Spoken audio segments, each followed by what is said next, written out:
Okay, I'm gonna read a little intro just again to get us into the world, to get you kind of seeing the world I'm seeing in my head, introduce us to that, and then yeah, I'll read this, and then as the characters meet up or whatever, I'm gonna allow you to describe your character as much as you want, so that the other players can see them and experience them. If there's things you want to hold secret or hold dear to yourself, that's fine. Just let them know, what you look like. First, that's the only thing I'll really need at that point. And yeah, all right, I'm just gonna stop doing that kind of talking and do this kind of talking. All right, here's an intro. A bitter wind has been blowing since Alcune and the dog sled passed north of the spine of the world. The jagged peaks raked the clouds overhead like fangs gnashing at the sky, and not a star could be seen behind the torrent of clouds and darkness. The torch he held sputtered and snapped above his hand, yanking the shadows about his feet and across the snow as if they were being savaged by something large and cruel and unseen. The driver who'd allowed them to accompany her north barked at the dogs, who howled in response, throwing themselves against the ice-rimmed harnesses in a yelping, snapping line of barely illuminated beasts straining against the snow. Alcoon squinted against the snow, wiping fog from his goggles. He could just make out the wrapped form of Nickrol trudging ahead, and heard his low voice murmuring behind his scarf. The mumbled jargon of his speech shattered by the wind and making its way to Alcuin's frozen ears only as scattered syllables, as if the letters froze as they left the warmth of his tongue and came back to Alcuin as icy shards of a disconfigured alphabet. The man was odd, too pale, and too quiet, and too... Alcuin shook his head. Who was he to judge the man? He'd been helpful with the wolves, when it had counted, and he had been reliable, and they had both shed blood against the snow as the beasts materialized from the frost. Who was he to judge a man's oddities? They were both making their way north, both into Icewind Dale, into a darkness that never seemed to end, either to find something or become lost like everything else north of the spine. The blizzard swallowed them, and they were lost in it. A slitted pair of eyes followed the retreating dogs, and the man bound to them. They blinked against the wind, and large paws padded against the frost, making no more noise than the large flakes that fell about his tail. He'd seen the men deal with the wolves, and how they'd stood panting in the snow, their breath joining the swirling vapor that issued around the mountain's feet. They had done well, and the melted rifts with the hot blood of the hounds, and gone on their way, thankful of their luck that there had been so few, that the pack had been so small. The large cat twitched, his eyes up. They had been more lucky than they could have guessed. The pack had been much larger, much larger. But the snow-white form had floated after them and taken them one by one by one, and left them to whine in the snow. If they could if they could have such thoughts, they would have thought themselves hunted by a specter of the shadows in the snow, and they too would have been right.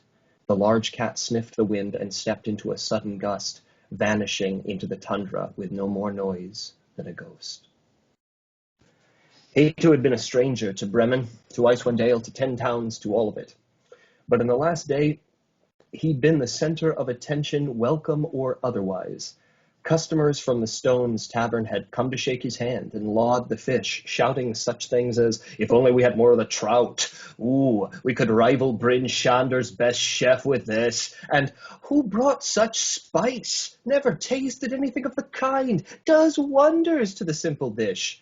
A small scuffle had broken out earlier. The other taverns seemed a bit jealous of the attention, for there was little to be had when times were even, and now most of the townfolks with coin to spend were spending it in stones and nowhere else.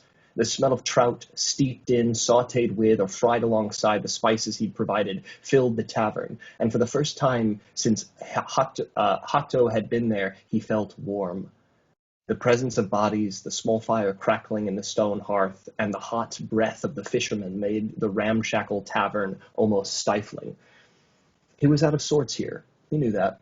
Dwarves there were, in fair number, but the cut of his cloth and the long curved sword resting at his side spoke of another world that these ice-bound folk could only dream of.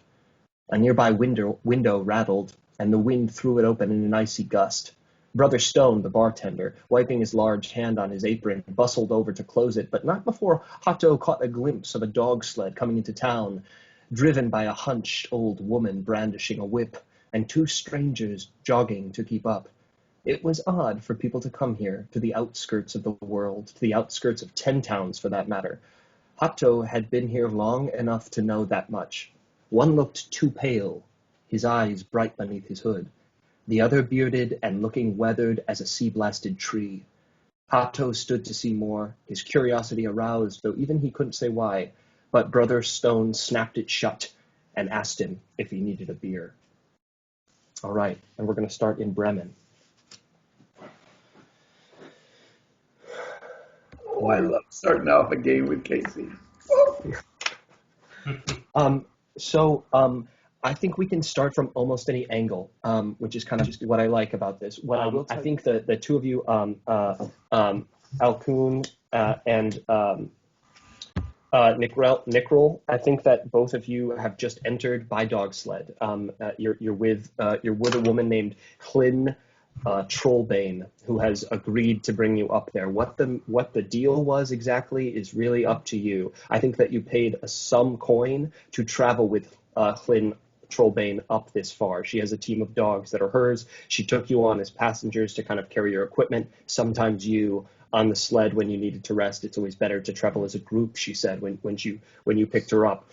She's very scarred, very gnarled. Old dwarf. She has an eye patch. You can see long scars across her face when she takes her goggles and puts her hood down, which she rarely does. And she's incredibly bent over, but she has a real strength to her as she moves about and deals with the dogs and all of that. And you are two are just on the outskirts. Josh, I'm going to let you be with Ghost where you want to be. I'd love for you to sort of be close. I tied you in the intro sort of witnessing this, but, with who you are, I want to let you infiltrate as you will. I know that, it's a settlement of humans and dwarves, so I'm going to let you kind of roll with that as you see fit. Tom, Hato, right now for me, it can be, we talked about sort of starting in Stones, starting in that tavern. Maybe you've witnessed them come in, that's all fine. But you're in this really bustling tavern. There's not that many people. You know that there's not that many people in Bremen. But for such a tiny tavern, it's very warm, it's very full. There's a couple of fishermen dwarves that are sort of singing these sea shanties. Near you, there's hot cider being passed around. People are buying beer. The thing that Tom, is that the only thing running out, especially with the spices that you've provided, is the trout. There doesn't seem to be that much of it, and the price of trout seems to escalate. More and more people buy, and you can see a couple of dwarves at the bar who are getting some of the last trout served to them, sort of steam rising off it. You can smell the spices, which maybe remind you of home, Hato of home at this point. And you've seen the dogs pull up, but ask as many questions as you want. And let's just start with whoever and just start rolling with the world. I'm not going to give you too much. As you can see on the map of Bremen, it's very small. There's the snow covers every building. There's these very steepled roofs to keep the snow off. That fire here seems incredibly precious, and there are hardly any trees in sight. Even on the edge of Bremen, there seem to be a few standing trees, but that little western end of it, there is no forest past there. Those trees don't suggest a forest. There's just a couple standing pines out there that are sort of covered in frost. But that dog sled has kind of brought you into the center of town. There's a couple of taverns ringed. There's a couple of people outside, full winter garb, with their goggles up, talking to each other, drinking hot cider. But I'm just going to start us there. Anybody can start, ask questions, and we'll just start to build from here, sort of as Dee Dee said, 0.5/1 session. So I have some of my map is shadowed there, Case. I don't know if that's on your end or mine. You should have the ability to move your token, and you can move them into Bremen if you'd like, and sort of place them. I put torches where the town center is, but as you moved into town, you've seen some of it there. So I can also reveal more of it probably. I get my token, but okay. We're not going to move too much on this one anyway. So Alcune's going to step off the dog sled And Alcune is that fellow in your family that before they stand up, they put their hands on the table or the arm of the chair, and there's just a half beat where they have to decide if they're going to really commit to standing. He's like, it takes a commitment from him.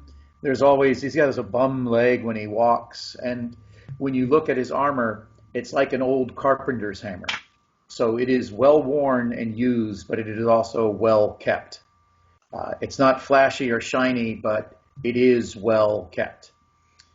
He's much older than those folks around him. White beard, white hair. His face is as leathery as any pouch that might be hanging off his side. His large shield he carries across his back, and it has a symbol. It actually has no particular symbol because it's been scratched and added and replaced by different symbols over the years. And he'll turn to Clyn Trollbane, and he'll just put his hand on her shoulder, and he'll say, "Thank you for that. If you need anything, you can find me in the tavern." Which one? Which one of these taverns is going to be the safest for a traveler? Oh, the safest for a traveller. Well, they're owned, all I know about Bremen, only being here a few times, but they're all owned by brothers from the same family, and they don't like each other too much. They're always in stiff competition, but each one is a ramshackle pile of shit. So wherever you can find the cheapest ale and God, I smell something absolutely fantastic wafting out of stones over there. Looks like he still has trout left.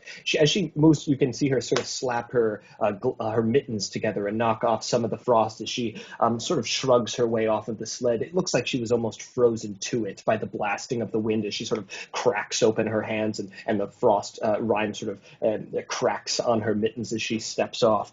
Oh, so I'm going to follow my nose and find somewhere that still has a fire lit, if you don't mind. I'm going to find a place for my dogs, and then if you're in one of these taverns, maybe I'll sniff you out as well. You did good work with the wolves.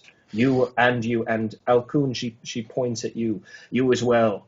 Good job with those wolves. And she gives you there's a little bit of a twinkle in her eye, and her gaze stays on both of you for just a beat longer, but she kind of puts a mitten, she wipes her mouth, and she says, "All right, I'm going to take care of my dogs." And you can see her just sort of go up, and she's going up and down the line of the dogs and checking on them, giving a pat, and she's going to probably soon take them somewhere where they can, a kennel where they can be kept and cared for.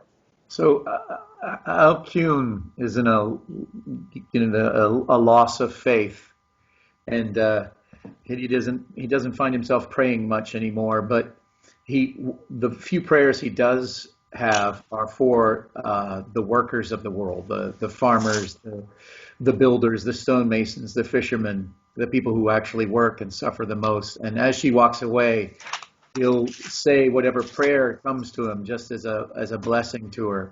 And after he finishes mumbling that prayer, he'll just look at Nickrell up there, not saying anything. He'll just look, and he knows that Nickrell was watching him, even if his face isn't towards him. And he'll just shake his head a little bit to the corner and start making his way over to Stones. Just kind of nudging his head that way. Nickrell he's kind of sidled up to one of the dogs, and he's kind of he's just kind of sitting next to him. He's kind of panting along with the dog, and once he picks up on Alcune's movement towards Stones, he'll follow.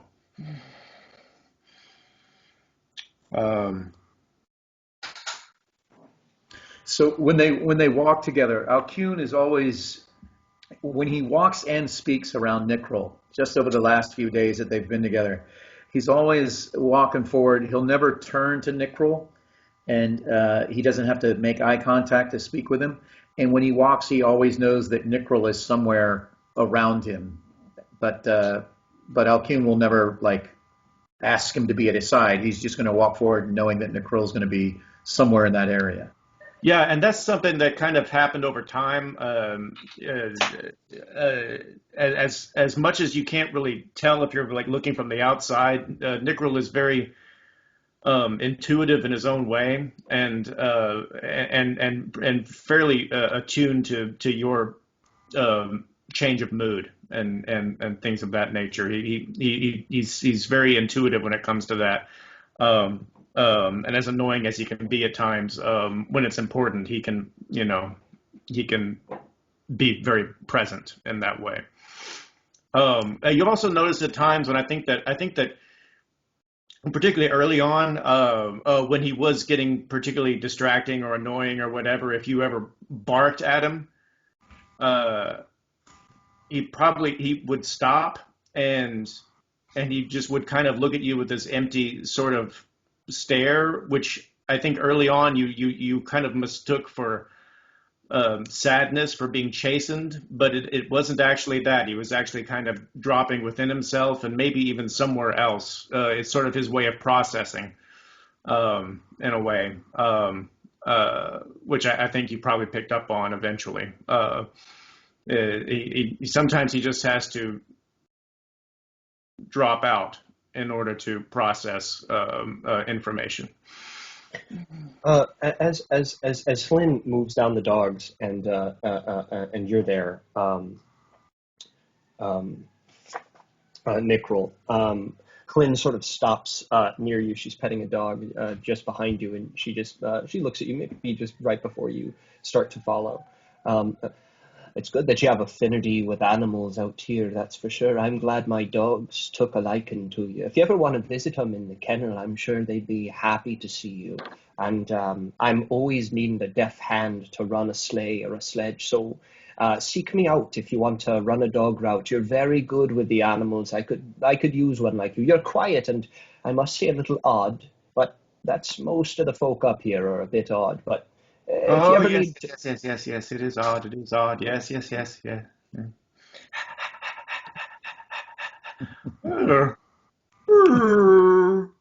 I'll have to accompany you for sure. Yeah, I don't know if you're going to be too good with humans or with the dwarves up here, but you do have a way with the dogs. All right, come here, boys, come here. And the dogs sort of snap in a friendly way at you, Nickrel, as you're there before you follow. Elku, they snap at you in a friendly way. Some of them sort of yip and look over their shoulders at you, but then they begin to follow Hlyn, Trollbane, toward the western part of town. It looks like she's going to find a kennel for them. Oh yes, yes, yes, yes, yes. There it is. Yeah. Um, uh, uh, uh, Alcun and Nickrel, you can, as you're approaching this tavern, Stones, you can see there's people in the doorway. One of them smoking a pipe. It is bitter cold out, and you've gotten there around noon. But even at noon, there's really only this twilight light. It's not bright out at all. There's only this sort of strange, foggy light that filters from the sky and the clouds above. There's a couple of dwarves smoking a pipe outside, drinking hot cider, sort of hunched against the doorway, against the wind, and the tavern door is closed as you approach. But and they sort of greet you with a nod and a shrug. All right, so are you friends with the one inside? We haven't seen so many strange folk visit Bremen in some time. You must be having a little meet-up up here on the edge of the world, eh? Oh, there you are. There you are. Oh yes, yes, yes, yes, yes. And without missing a beat, Alcune will just look at the dwarf and say, I'm not friends with many people, friend. So, no, not here visiting. I'm just here finding my way. He'll walk right on by and go on into the door.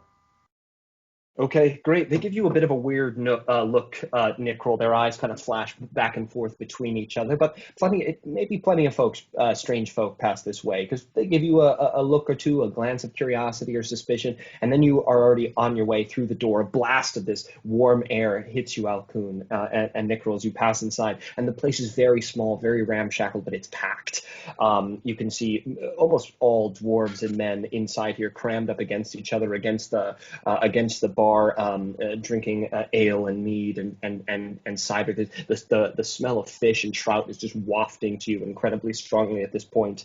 And one of you actually give me a perception roll. Both of you can if you want, actually.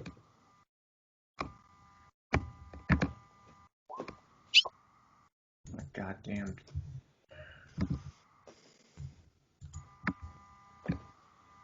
That's a 16 for Alcune. Okay. What did you get there, Jake? Oh, there it is. A 10. All right, Nickrol, this world's a little overwhelming for you. So much of a change of the atmosphere from outside as you make your way in. The smells are overwhelming. The people are overwhelming. There's just a lot happening in this crunch space. Alcune, for whatever reason, you're able to spot that this is these people are a hard-working bunch. They're covered in furs. Their hands are rough and scarred.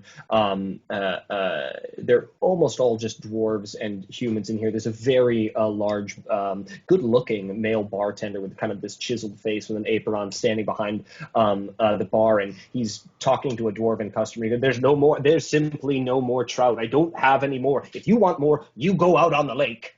And that dwarf gives him a steely look and turns away. The other thing that you notice, Alcune, is that there's one person in the bar that stands out like a sore thumb, like a beacon in this place, and that is you, Tom. Sitting wherever you are, Tom. Actually, why don't you just describe what Hato is doing at this moment? At the moment, he's clocking the two strangers. Just the two of them have come in. Is that correct? That's correct. Yeah, he's clocking them. He's interested in them. As was it Flynn had said that there aren't many strangers up here. Me being one of them. So I'm as interested in them as I guess they might be in me. I have I look a lot like a dwarf, but I'm tall, kind of like a shield dwarf, but not as stout as a shield dwarf. So like thin, like a hill dwarf, kind of. I've got dark brown hair on my arms, which I don't know if you'd see or not. I do have a mustache and a beard, but they're a little thinner. They're not as thick as most dwarves that you might see. And I have my hair is pulled back into basically a top knot, dark hair pulled back. So I look like a dwarf, but maybe not one from around here. My sword is slightly curved, almost like a saber maybe, but not a saber. It's in a wooden sheath. I have a hat that looks like it's made out of some kind of grass, and it's conical in shape. And on the top of it is painted this the symbol that you see, the three mountain symbol that's right there. And some of my clothing has that same symbol on it. But I'm definitely interested in the two strangers that have walked in. Is anybody? There's something interesting about them. I'm just gonna watch them for another minute or two, and smoke my pipe.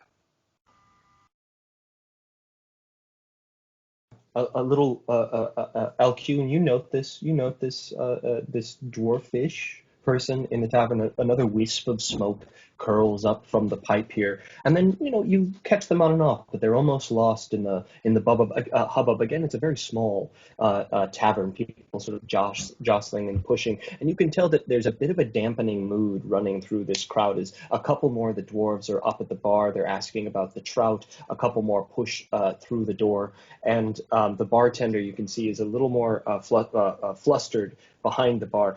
There's simply, listen, I know if you want more spice, you can talk to him over there, but I don't have any more trout. If you want it, go out on the lake yourself and bring me some. I'd be happy for more. I'd be happy for more of a catch. some of the dwarves are singing, some of them are just lightly sort of to themselves shanties, but most of them are sitting eating if they have trout in front of them. Many of them drinking, and some of them looking, rather nonplussed or stony faced if they went without a meal at this place. But it's warm here. It's pretty welcoming. I mean, compared to the conditions you just drove through in the dog sled, it's incredibly welcoming in this small town, but you can still hear the wind sort of whipping through the cracks of this tavern. Alcuin's going to make his way up to the bar. He's taking off his gloves, which were not made for this area, and he flexes his hands. His fingers are stiff, less from the cold and more just from age and use, the stiffness of old, worn hands. So he stretches and rubs his hands, and he calls the bartender over. And I'd like an ale for my friend and myself, please. An ale, absolutely. What can I get you this evening? Is it warm ale?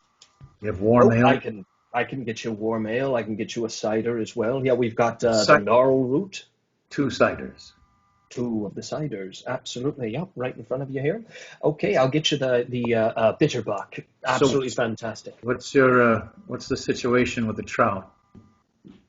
Well, not many coming in from the lake at this time. Lots of the fishermen are a little recalcitrant to go out on the lake at this point.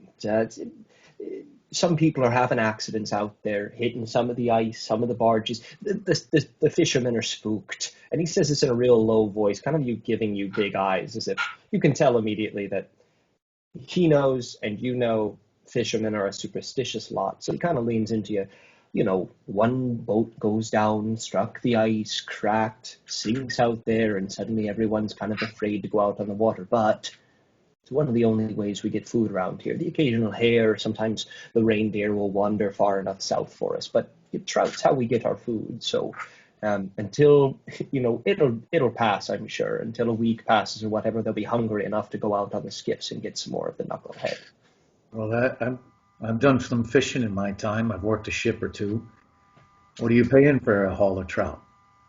Well, you could certainly talk to one of the... I know that Grinsk, Bellybore, is looking for fishermen. He usually pays 5 copper pieces a trout. They're big old fish. Have you ever been up this way? You ever fished for knucklehead? No. Oh, they're big old fish when we like to pull them out of the water. 50, 60, 70-pound fish. Big, strong ones. They come out absolutely delicious. But watch your fingers. They're hungry. They like to snap them right off. Well, I'll talk to this Grinsk, and if I pull in a haul, I'll come talk to you about it. I'm sure he's down at the docks, probably trying to repair his boat. He ran into an ice floe last time. A big old chunk of it got knocked out. So he's down there in the wind. How much do I owe you? Oh, let's see. And he pushes these 2 hot ciders across towards you. Oh, that'll be 3 copper pieces apiece. 3 copper. So he reaches down in his bag, and he's one of those guys that opens up the bag just big enough so that he can see and no one else can. He's going to put his fingers in. He's going to find exact change because he carries exact change where he goes. He doesn't ever ask for change. He's got exact coins. He's going to go through and find those 3 coppers. He'll put them on there, pull that pouch tight, and say, what do you have for a warm meal? Well, I'm out of the trout, as I said. But we do have some snowshoe hare pies, very small, very tasty, delicious. But everything's running a little thin, so sorry to say I have to charge you a bit more. We're running on scarcity at this point, but I could get you one of those hare pies for a silver piece. He'll look over at Nick Roll, and he'll say, 2 pies. All righty then. And he goes back, and you can see him yell back through a window, and somebody, bark back, all right, fine, at least they're not asking for trout. And then he puts his hand up and comes back over. They'll be with you a minute. Where's your coin there? Do the same routine where he's going to open up that pouch just a little bit, and he's going to put his big, thick fingers in there. And it's amazing. You can't even figure out how he can see in the pouch because the pouch is just open barely. And he gets his finger and he pulls out 2 silvers, and he'll lay them on there. And then he'll look for some corner, some edge, some table or chair somewhere where they can sit down, preferably closer to the fire. Yeah. Casey, if as I've been watching them, if no one else is sitting at my table, I'm perfectly willing to motion them to come over and sit with me if there's no place else to sit. Yeah, Tom, I think that you're an outsider in that way where people are interested in you and want to greet you, but it's not that they want to have you as a good friend. You can tell these people are a bit icy and hard to get to know. So they've come up to you, they've asked you about the spice. You know, I think one of them bought you a drink earlier in the night, but no one sort of sat right next to you. They have their buddies. You've heard all the talk of, I mean, lots of talk about, you know, the lake and fishing and about how there's a lack of lumber and the whale oil isn't coming in as it used to, and you know how lonely wood is stealing their fish, all kinds of things. But nobody's really settled next to you. So yeah, I think that there's a spot next to you as you see this dwarfish figure sort of motion towards you. Is it mostly dwarves in this tavern?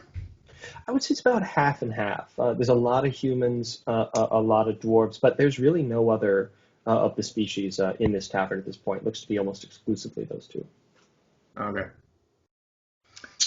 As I see them, yeah, go ahead. I was going to say, just as I see you, I will stand in my chair and motion you over you a place. As you, if you take it, as before you sit, I will bow formally to both of you. So he'll look. Alcune looks over at Nickrel. Nickrel's not looking at him, and he'll accept the chair. And he sees that bow. He doesn't know what the bow is, but he knows that's what this fella does. So he'll bow in some way back to him, understanding that that's the way this fellow does it. So he'll do it for that fella, and they'll sit down with their meals. And Alcune eats with his fingers, so it's not a barbarian kind of chow down, but he's not ashamed of his fingers. He's not embarrassed of them, but he'll put his fingers in there and he'll eat. He has manners, even though he's eating with his fingers. So he just starts eating that pie, and he'll look over at Hato and say, "Thank you, thank you." You're welcome.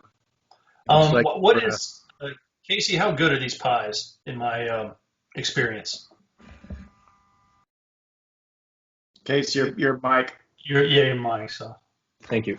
Having done so much traveling, Hato, I think that you have experienced much better food. These are really meager. I mean, you've seen some of the hares, I think, these snowy hares that they've pulled out of the snow, and they're skinny. There's not a lot of fat, you know, in them. It's a lean pie. So, I mean, I think coming out of the cold, it's hot, it's crispy on the outside, it's meaty, so it tastes like dynamite for a minute, but it's not not exceptional. And none of your spice has gone into these hare pies either. So it's filling but bland. I'll pull out a small container. It's about a pint. A little. It's a dark sauce, and I'll hand to Alcune. Try this on it. Much better.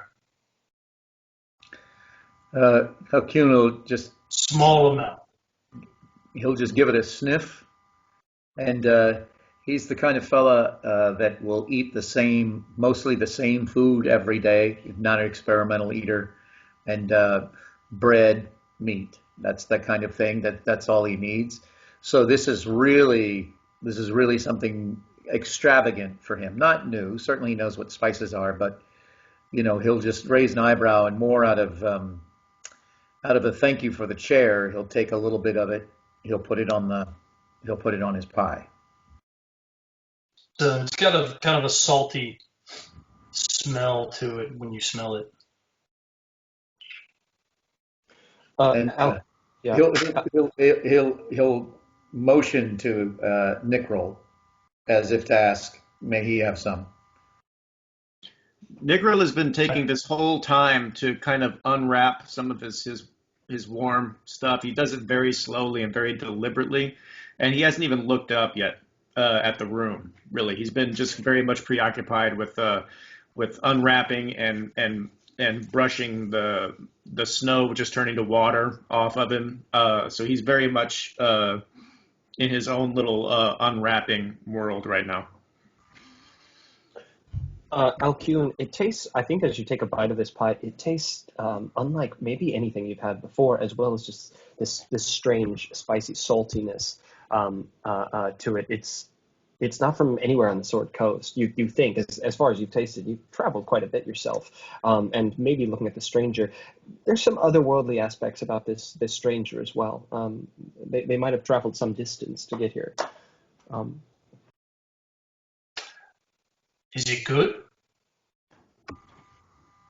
Yeah, it's warm, it's filling, it's good.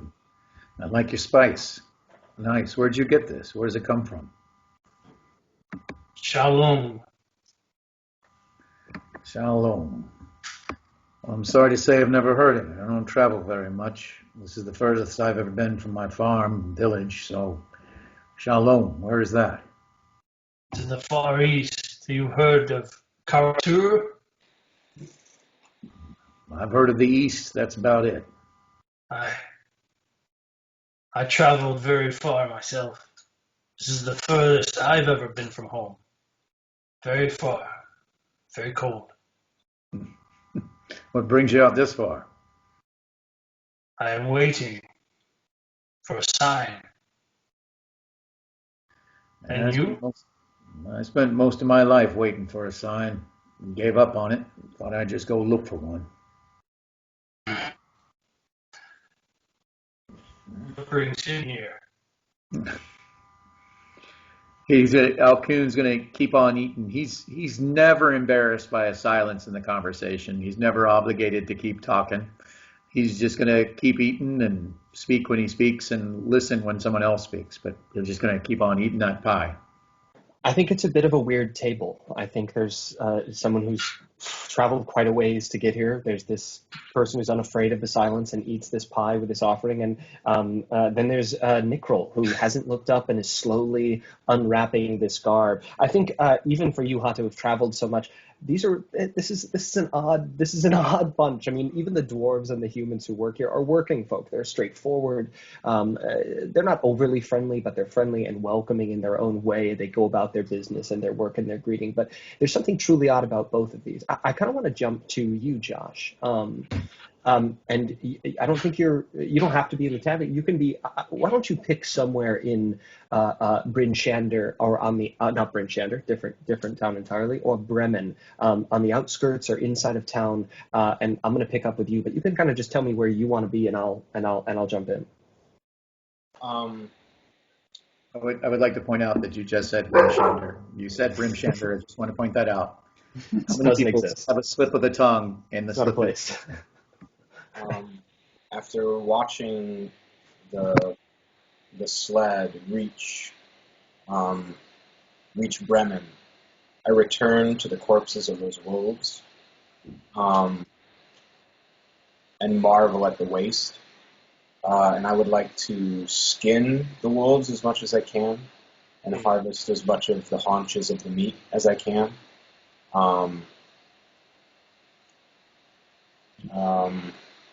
Make me Josh. Make me a survival roll for both of these.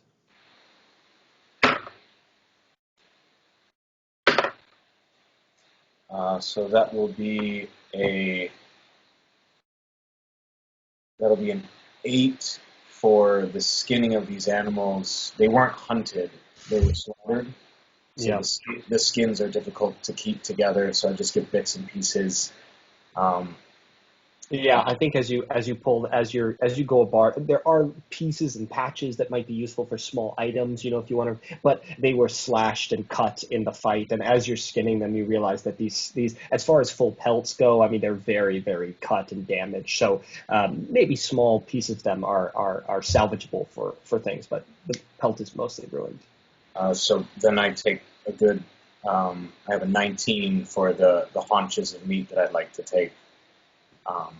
So with my hatchet and my small knife, I pare off the rear legs of 2 of the wolves, and I have 4 wolf haunches now that I tie up with some rope and dangle from my belt. Yeah, the wind kind of whips around you here. You realize that anything killed out here, and you know this as someone who prowls out here. But meat will stay very well out here because it's so cold. You also know that the blood on these haunches. Maybe you glance around, but you would know that the blood on these haunches might attract something as well. Just roll me a perception roll.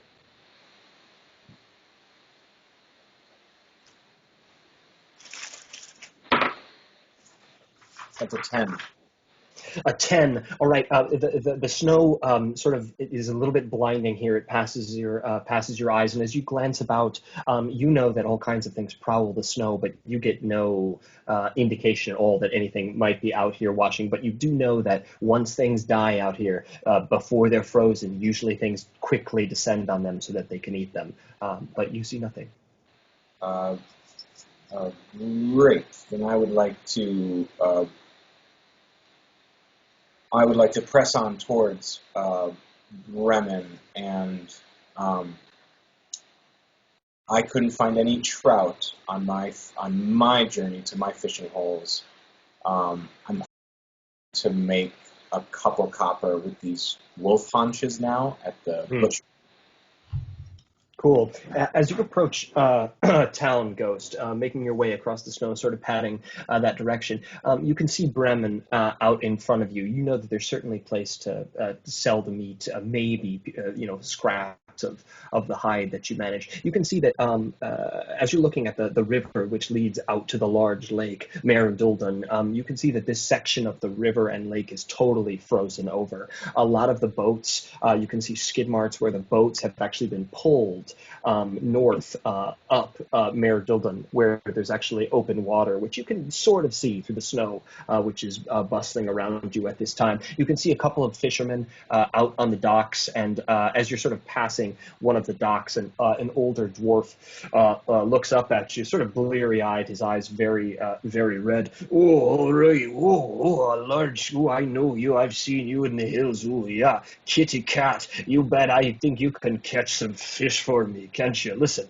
I'm gonna slapdash repair this boat. You and me gonna go catch some trout, sell them in town. Absolutely. Cat's great at catching fish. Am I wrong? You are Grinsk.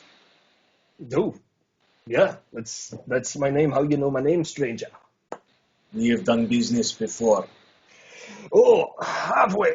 You think I'd recognize a giant cat coming into town? Don't see too many of your people. I guess I've done business with a few of them. But if we have, pardon me, would you still like to, indulge in the trade and maybe pull some knuckleheads? They're much needing them in the tavern. Maybe we could sell them at an inflated price, you and I. I have to sell haunches first, and I hold them up. Nice, good. Yeah, I don't have the coin on me. I'd buy them myself, bring them home to the wife. Those look absolutely delicious and very, very fresh, not yet frozen. Sure, why don't you sell them in town and then come see me? I'll finish patching up my boat here. You can see two long wooden boats beside him. One has a large section cut out of it. The boat isn't cracked. There's no other damage to the boat, but there is a big section that has just been carved out of the top. One of the gunnels of the boat is just sort of carved out of it, and he looks to be going about sort of a rudimentary patch, but he looks pretty either drunk or hungover and isn't doing a great job of it. That will not float. Well, it's just up on the top. Listen, and he goes and he sits in the boat a little bit, and he's like, listen, if you can imagine the water down here, the chop is like right out here. So unless the boat really sways, you're not going to take on water. Look, there's no holes in the boat. I give it a gentle tap with my paw. Okay. It will not. You tap the boat? Yeah, yeah. Yeah, it just rocks on the ice, but I mean, as you're near the boat, you can see there's no holes in the bottom. It will float, you think, but it will definitely take on water easier. I think we'll be okay. Listen, I'll do a rudimentary patch. You come down. If not, we can use the other boat, the Ram's Head, over there. Nothing wrong with it.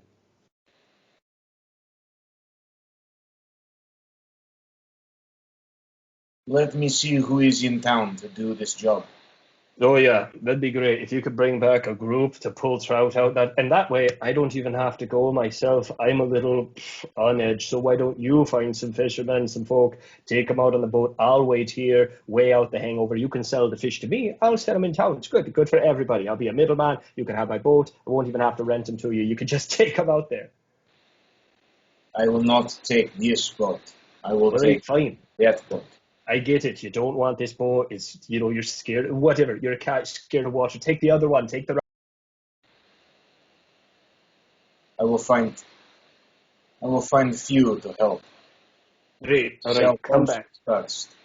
Great, come back soon because there's loads of other fishermen. There's nobody. It's a totally fucking empty out on the dock. So there's lines waiting to take my beautiful boats out. So you hurry up. I will be back. And I go and I find that butchery. Okay, great. As you wander into town, Ghost, there's only two places that you could really. Well, there's five places that you could sell this. It'd be any of the main taverns in town. You kind of wind your way into the city center. There's some torches out, sort of flickering against the darkness here. You can actually, Josh, can you give me a perception roll here? It's smell, which I don't know if you have advantage on because you're a tabaxi. I don't think so, but Nope. okay. That's a dirty 20.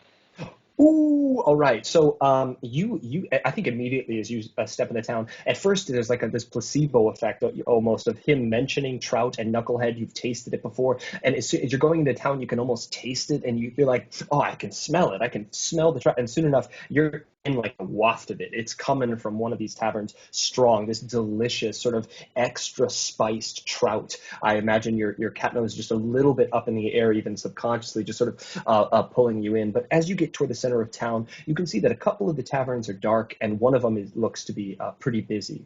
There's a couple of dwarves outside, and there's a couple of identical men standing outside. There's three of them standing in the courtyard, sort of motioning at that tavern. They seem to be in some kind of argument as well. But any tavern that you've encountered usually, will cook and buy food. Then I move towards the busy one where that delicious smell is coming from. Okay. Great. As you pass, this is strange for a tabaxi to be just striding through town. I think that it's a rarity to see you out here. So there, even that argument, those three men, all with these big beards and are sort of mid-argument as they look over you. Their eyes widen a bit, and then they follow you. Not unheard of, but strange. As you pass up there, the dwarves actually step to either side of the doorway as you make your way up, and this blast of warmth comes through the tavern. And as I described before, there's a lot of people in this cramped space. A lot of warmth sort of washes over you, as well. And any of the ice or grime on your fur, it begins to melt away as you step in this noisy, blustering tavern. And let's just jump back into everybody, so anybody can kind of pick up. Do I know Casey? Huh? Do I notice him come in? I don't think it's anything anyone would miss. First of all, when the door opens, there's this blast of cold air that enters the tavern. Somebody's always closing it quickly. But also, unlike anybody else in the tavern has entered. And Josh, why don't you just briefly describe yourself? Sure. The door opens, and the first thing you see is the green of my cloak, and my hood is flipped up over my head from that gust. But then as soon as I close the door and I drop my hood, you see a snow white coat of fur from top to toe with gray ringlets patched along my paws and what you can see of my neck and head. My eyes are some of the lightest blue from sort of the color of the ice of the lake. And my paws at the moment are hued pink, as you can see fresh haunches tied to my belt, a longbow strapped to my back. A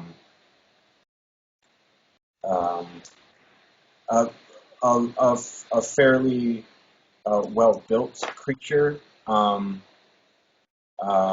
In this particular moment, being inside like this, um, regardless of its size, it seems to shrink inwards towards itself, as if it would. One of the rare creatures that prefers the cold of the outdoors to the warmth of an inside room. As I step towards the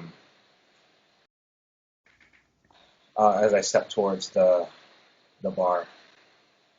In a voice that's a bit too loud. Dee Dee, you're used to this. This is how I react whenever I see anyone new. But I'd just say, "Oh, there he is! There he is! Oh!" And When then I hear, I look at everyone that everyone kind of look in the room. I see them looking at me in sort of a way, and then all of a sudden I change demeanor completely, and in a very gruff dwarven voice, I say in Dwarvish, "Where's the light? There's the light, you bloody ingrates!" And I cast light on my hand, and I hold the light up in the room.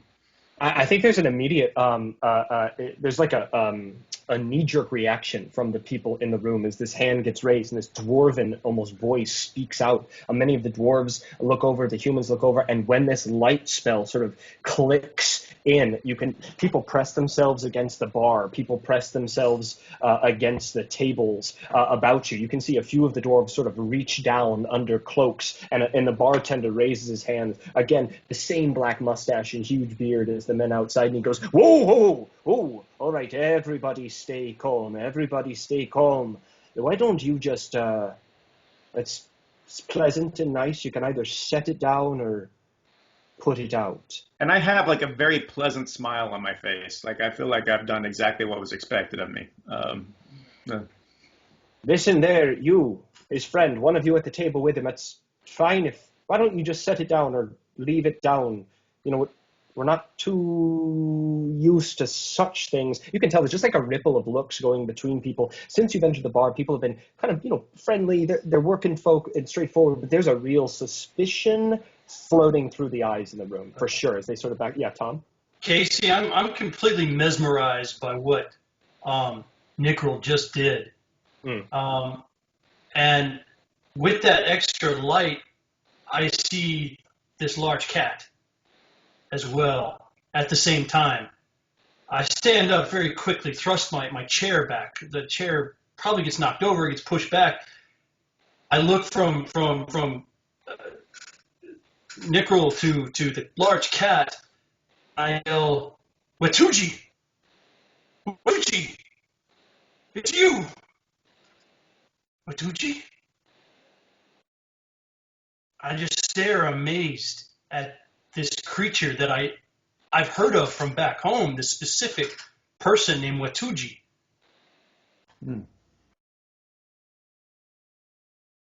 I think the bar, as well as you, Hato, is kind of, because the exchange, there's almost an opening in the bar at this point. The light on one side held above the table. You've stood up suddenly, your chair goes backwards and clatters on the floor, and you stand up and yell this, and the huge snow white cat has entered the room, and you can see people have pressed themselves down. I think also easily, not trying to hide it, you can see many hands slip under cloaks, some coats open. Hands are just resting on knives, on small hatchets. It's a very bizarre thing. And actually, Alcune, you're silent in this moment, and actually, Josh, you are as well. So why don't both of you roll me a perception roll in this moment? There's a whisper that runs through the bar into this. Yeah. 21.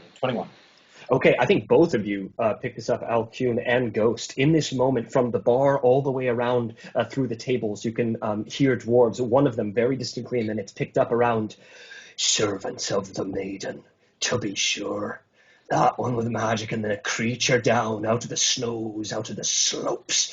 Stay steady, lads.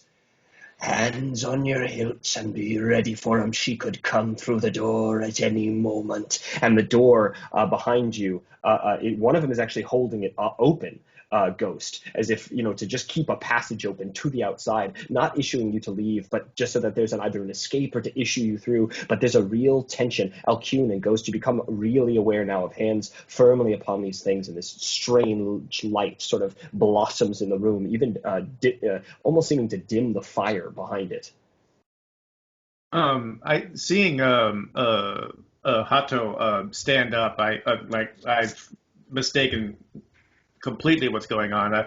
I'll stand up as well. As like, in Dwarven, all right, break's over. We're not paying you to lay around and a bunch of lazy, good for nothing. And I kind of trail off a bit, and I let the light die off a bit, and I kind of stand there with this sort of vacant look on my face, as if I'm expecting something, and then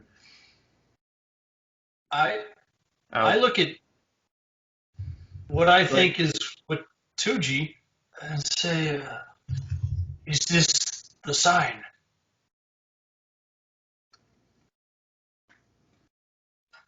I start moving slowly towards the large cat. I'm not trying to be threatening. I want to look. So just slowly, I'll start moving towards. As the light diminishes, there's a slight relaxation in the room, but the hands stay where they are. And Hato, as you move towards this very large snow leopard in the room, one of the bartender actually leans across the bar towards you, Ghost, and goes, "Do you know this man? Maybe he doesn't look like to be around here. Some folks are a bit spooked by your kind. I've seen a fair few and done dealings, but if you don't know this gentleman, they all seem to be acting very strange at that table. We can get him out of here. You look like you have excellent meat on your side. I'm willing to buy it. I don't want to lose a buy over whatever this is. And if you need me to help." And when he says that, the dwarves around and some of the humans as well look to that bartender. You can kind of tell. I mean, he obviously has standing, an obvious charisma to him, and they seem to trust him, and they seem to sort of be hanging on his words, looking at you, looking at the bartender, looking at Hato. Simultaneously, without saying anything, Alcune's just he's eating with one hand. He's going to put his hand up on Nickrel and just bring his arm down gently. Not a command, but just, it's okay. Just put his hand down like that, and he's going to keep eating. I would like to get a scent off of Hato as he approaches me. So, Tom, what is his scent in terms of actual smell, or what would you say is the idea that I get from his scent?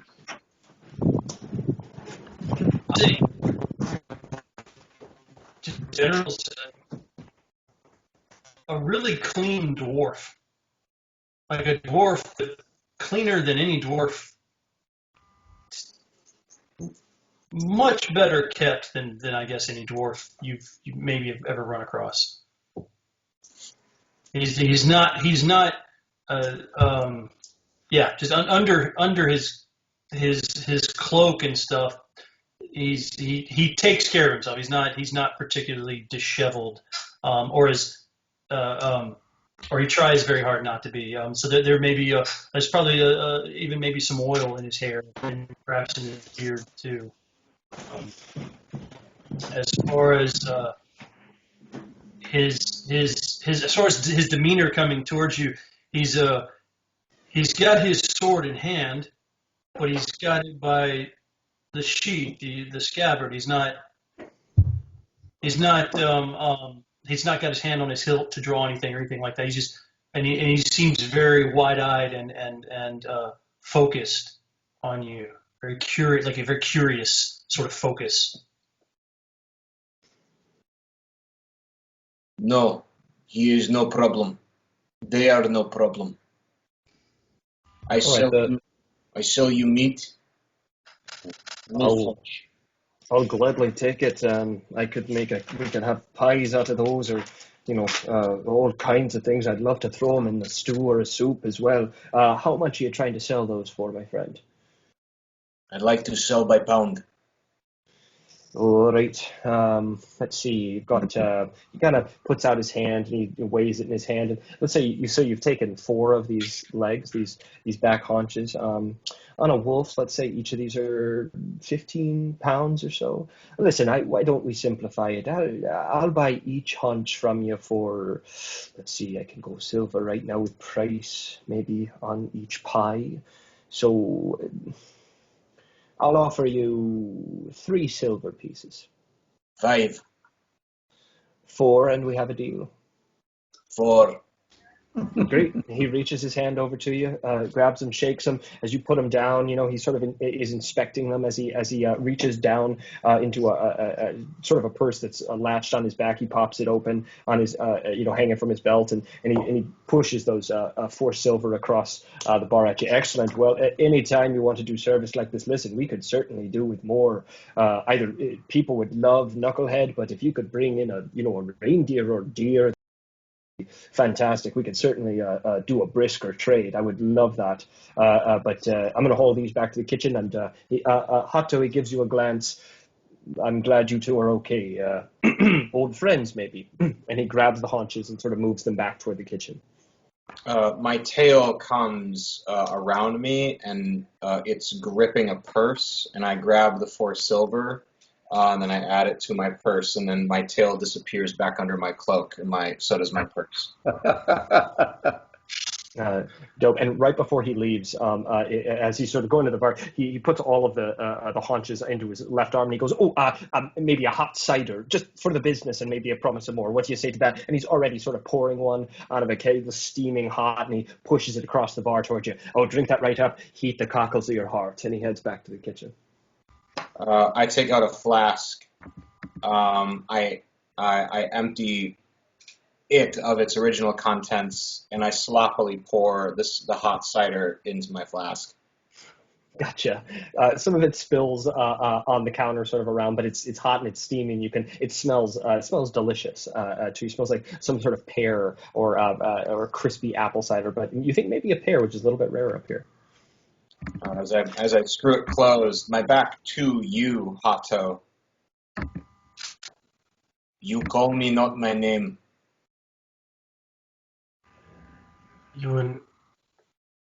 What name do you go by now? I have always gone by Ghost. That is the name my mother gave me. It is the name I am called. Casey, I want to roll a perception. Possible. I want to see if I don't know if I can. If I'm able to tell if that would not be. Well, what are you looking for, Tom? What are you looking for? Is this a guy or a girl? Is this a lady or a man? I rolled a natural 1. My first roll of the session. That's my first roll of the campaign. That's and if you see, I have the yeah and fuck dice, and that's nice. That was a big old fuck. Yeah, this huge snow leopard, I think still, I mean, even with the furs, still has some equipment, maybe some wrappings on. Just you have absolutely no idea as you scan up and down. It's just kind of, I mean, you've maybe heard of them, or you said you've met someone like this, but just hidden in its own fur and its own hugeness to you is very strange. It's she. It must be with 2G. She brought in. Imagine you found fish when no one else could find fish. Please sit. Come sit. I did not find fish. I found wolf. Oof. I don't understand. I just shake my head. I don't understand. It doesn't matter to me how she found it. Come sit. You know my name. I do not know yours. Hato. Hato. Hato Jin, thy girl. I bow very formally. to Jean. These sounds are not familiar to me.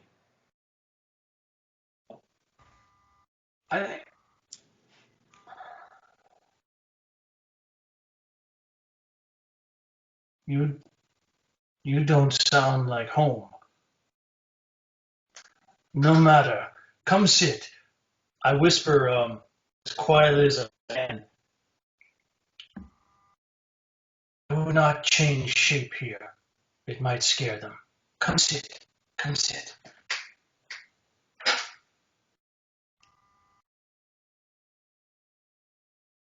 I go back to the table, and about halfway I turn back to you and say, come. Come. I approach the table. Alcune will raise an eyebrow, still just kind of down at the bowl, but he'll raise an eyebrow and with his foot just kind of push the chair open a little bit from the sit.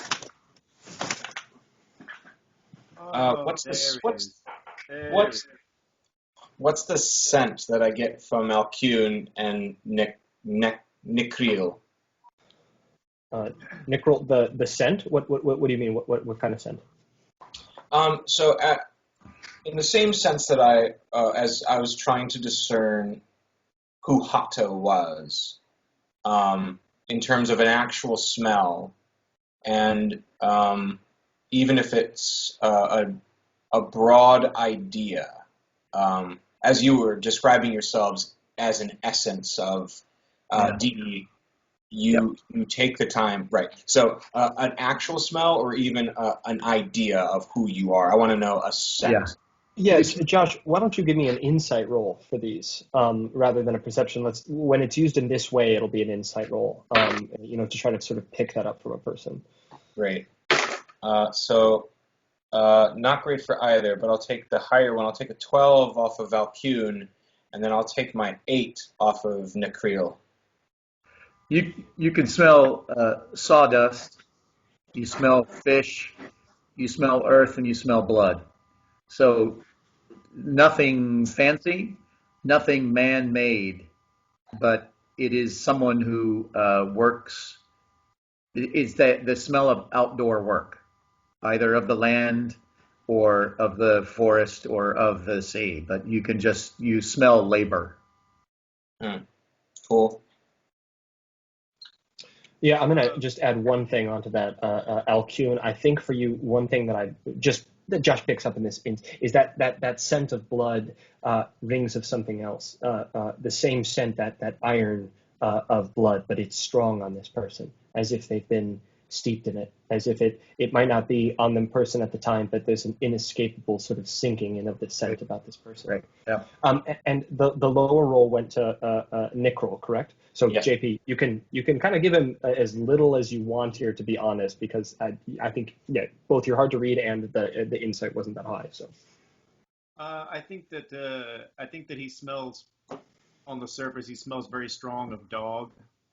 I think you would like wet dog, and somebody has been just it smells very strongly of dog, and just in the very, very back of your mind, you don't know why, you can't really place it, but there's something about his scent that reminds you of that moment right after the sun has gone down, and you're in the hills and you're looking at the sky, and the stars just start to come out, where they just start to be visible. There's that, you don't know why, but that's just something that pops into.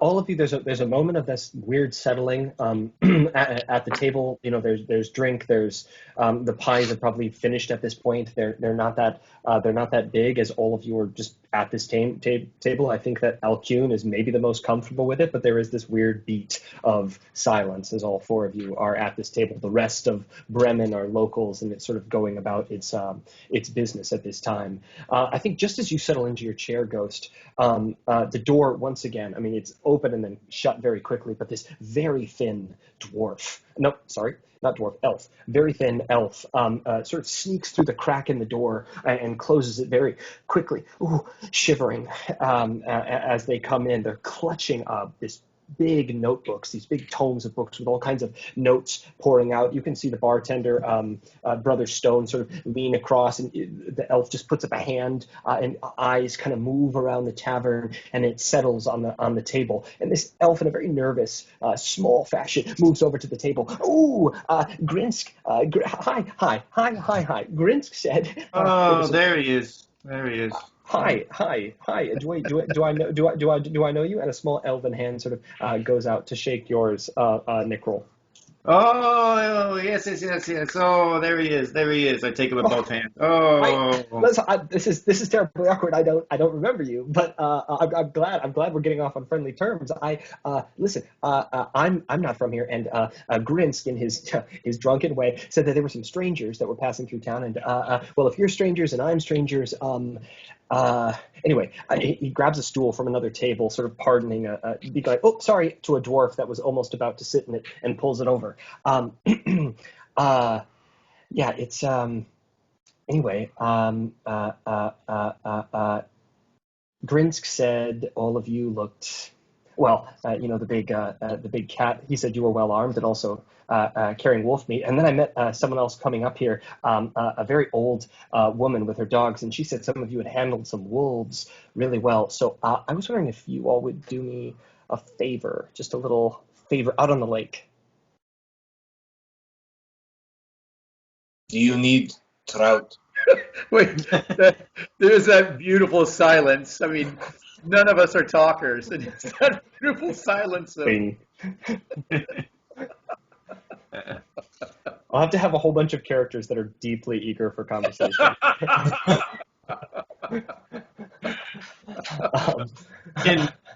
In Dwarvish, I'll mumble under my breath because it's of the awkward silence. Don't be trusting the elves. But that's in Dwarvish. I don't know if it's Dwarvish. So. In Dwarvish, in reply, Tom understands it. In Dwarvish, in reply, the elf actually turns towards you. You don't trust. Listen, I understand why you wouldn't maybe trust the elves. Elves have a history, but I'm just a researcher. You can think of me as just a researcher of local flora and fauna, and I'm interested in the lake. And listen, most of the local fishermen, some of them were helping me do research. How much? Listen, I don't have much on me. What can I give you? I could give you 10 gold pieces. I'm just a researcher. I just am looking for someone to take some notes for me. And the local fishermen are a little adverse to it. They've been a little spooked of late. I could give you 10 gold, and I could see if I could rustle up an old scroll, maybe in my research, see what I have on me. But I don't have much to offer. Goodness of your heart, help a local researcher. What are you hunting? Well, I'm not. That's a very good question. Very good question. I'm glad to have you here. That's for sure. I'm not hunting anything, but I do want to record some info about something that many of the fishermen claim to have seen out on the lake. I don't know if any of you have seen Grinsk's boat, but it's one of the latest boats to have a piece sort of taken out of it. Grinsk says it's just ice. I believe something living in the lake. Something big. Casey, do I know this Grinsk? Have I heard of this Grinsk? Or do I know of this elf at all? The elf you do not know, Hotto, but Grinsk you do. You've been around town, just for a couple of weeks, and Grinsk is a fisherman who frequently hires people from the tavern, other dwarves. You would also know, Hotto, that he's been having to hire people a lot. People either skip out of his cruise or they do not seem eager to go out on the lake. Also, I think that you've noticed, Hotto, that I think that's good for now. I think that's what you know. Have I cut fish for him before? Have I cleaned fish for him before? I think maybe you I think for Grinsk, maybe you started to, but the fact that there's the trout sort of dried up, the flow of them sort of cut that work short. So I think maybe you're on the lookout for new work. But when you came into town, it was still okay. It was trickling, and now it's almost died out completely. Does does Grinsk treat people fairly? Does he seem like a decent person? Grinsk paid you, but not well. I think you would have to talk to Grinsk longer. I think you did some very basic, the cleaning of the fish, talking. But if you want to get to know Grinsk better, I think you really need to talk to him and sort of check that out. But you know that he did not offer to pay you much and did not pay you much. He wasn't willing to go high at all with his prices. Okay. I look to Watuji. Yes, I saw Grinsk boat. It will not float. Oh, yeah. I mean, some of them, listen, some of the boats, there are fewer boats on the dock than I've ever seen before. I think Grinsk is hiding the fact that that's not the worst of the damage. I think some of the boats, and if I can say this, he leans really close to you. I don't think all the crews have come back either. Shit. That is true. I've noticed that over the past couple of weeks. But I would like to know you what want it is. us to get on one of these broken boats, go out on the water, write in your book, and maybe die from some monster. I think everything you said is absolutely correct, but except for the fact that it doesn't have to be a broken boat. There are still some fresh ones. I think Grinsk has one good one. The other one isn't, I mean, what I saw from coming up here, I'd have to inspect it more closely, but I don't think it's, And if but we make yeah, it back alive, you've got 10 gold pieces for us. well, I mean, you seem to be from other places, but that goes a fair ways in Ten Town. And he opens a book and sort of peels through it, and you can see some pages fall out, and they rather stoop over and they grab the pages and pull. And I'm sure I have a scroll or two in here somewhere. You can see that there's all kinds of, I don't know what languages y'all read, but there's all kinds of sort of arcane runes and scrolls in these books as they are pouring through them. I'm sure I can find a scroll or two that's helpful or could provide for you during your travels or even tourism. Maybe you're a tourist. You all are not. Q looks over at Hatu and Ghost, and he said he's going to motion over his head to Nikril. He said, "We're in. You want to join us?" I look to Watuji. Yes, I am in. Well, we'll pay in Dorvish. We'll pay you an honest wage. Can't say much for the food, but we'll start early in the morning. Listen, as long as you're a hard worker and those other ones watch over you, and he kind of looks at the rest of you with big eyes as if to say, okay, who's this? I hope you can take care of yourself. Just stay in the boat. Stay in the boat if you can, and I'll accompany you down to the docks. And they pull. My name's Tally. What is it that you think might be out there? Well, why don't we talk about it on the way down to the dock? I'd love to get as many notes as I possibly could into my research, and I hope that Grinsk is still down there. We can catch him with the boats and see how the repairs are going as well. But and Tally sort of pulls their winter gear over them and puts their head up and drops these goggles over their eyes. I'm just glad that strangers came into town. Nobody local will help me out. They all seem a little scared. And there's a long look, maybe the most this elf has paused since they entered the room, when only the eyes sort of scan you, and they say, but you look up to it. You look up to it. Alcune's picking up the two tankards. And Nikril, did you eat or drink? I was sipping on my cider when this conversation started. And did you eat? Not yet. All right. Alcune reaches down into his bag and just pulls out some burlap, and he's going to dump that pie right into that burlap. He's just going to wrap it up and hand it over to Nikril as he takes that other stuff back up to the bar. Okay. Yeah. Tally moves towards the door, sort of a hand on the doorknob. You can tell that they're very excited at this point. There's a bit of a flush in the cheeks that you can see beneath these goggles. They scrub the fog from their goggles and say, if you want anything, I mean, it's cold out on the lake for sure. So, if you want a warm drink or you want something to eat while you're out there looking, pick it up now, or you could probably pick it up at Buried Treasure. She occasionally serves food down there, but you can tell they're just excited. What is your name? Oh, I'm sorry. I got so excited. I'm Tally. I'm Tally. And it pulls the hood back a little bit, turns the ear. Elf. I greet Tally and Elf. Hello, Tally. I am Ghost of the Frozen Mountain. Wow. Listen, I gotta say, it's an honor. I would love, maybe when you get back, I would love to talk to you too. The tabaxi I've seen, if I can call you that, very rare. Leopoldi, my bad. Of course, it's hard as a researcher. You only get so much information, and then you call someone what they don't want to be called. It's tough. Anyway, I would love to talk to you about the tabaxi and anything you know about them. I'm glad you're here, and thanks for the Elvish. My ear barely ever gets tickled with that around here. It's human. It's dwarf. It's very gruff. I mean, I can almost taste it. I can almost taste it when you say it.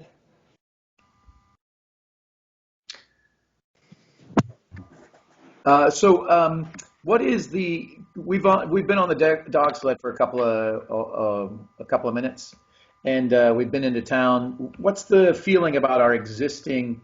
I know Alcune has just worn what he had from down south, that outside of a cloak that was a rain cloak for down south. That's the only thing he has to kind of keep. How's he feeling about the cold up here? What does it feel like to him? I think that Alcune, that that trip almost took it out of you. I think that you were sapped of energy, and exhaustion took hold of you frequently. I think that you realize that if you're going to be traversing out here, you probably need to purchase some warmer clothing, a cloak, undergarment, real mittens, maybe even those goggles. I mean, you have to if you're going to survive up here. He'll turn to Hato and Ghost and say, "Well, I got to get some fucking clothes, or I'll fucking freeze out there. Anybody need anything?" Are there any spears or harpoons on the dock? You know that the fishermen sometimes take them out, but they're not stored there. I mean, the fishermen here rely on themselves, and they own their own equipment. There's no company that does that. There's probably places that there is a place in town, and I think all of you passed it and maybe noticed it, but Hato, you've been here not before, but you've been here for a little bit. There is a little bit of an outfitter that sort of resupplies the fishermen themselves and their personal wares. They get a lot of their material from Bryn Shander to the east across the road, or even further. But they have harpoons and fishing tackle and cold weather gear and some rudimentary nets. They certainly have an outfitting stuff. Yeah. We also have. Yeah. Go ahead. Oh, I was gonna. I'll say to Alcune, I'll show you where to find. Follow me, and I'll take him to the outfitters. Great. Awesome. Just follow. Okay. Nickrel and Ghost, do you head that direction? What would you like to do? Yeah, I tend to follow. At least at this point, I tend to follow Acune. Did I get that right? Sorry, I don't have the name. Yep. I'll stand up and I'll put a hand on our tabaxi friend and say, "I am Nickrel of the Frozen Cave." I'll follow after Acune. And then once we're outside,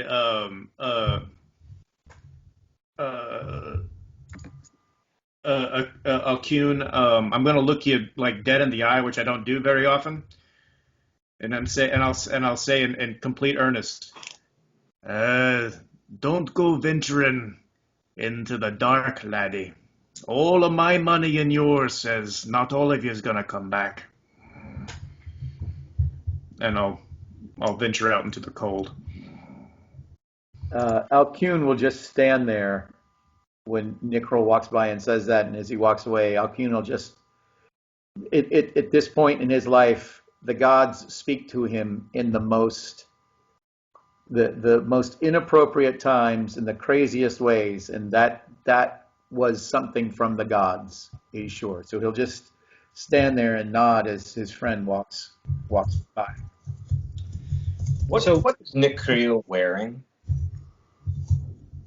He is wrapped. It's weird. His garments sort of started as this kind of standard humanoid, human wrapping against the cold sort of thing. But he's kind of developed. He's kind of adjusted it a bit, and it has just a very, like, with the addition of fur and just the way that he's wrapped, which is an odd sort of way, but it has just a slight hint that you can't really put your finger on of something feral, something animal, something almost bear-like. But but he's too skinny to even. But nobody would ever compare him to a bear. But he's, if that makes sense. Yeah. Yes, it does.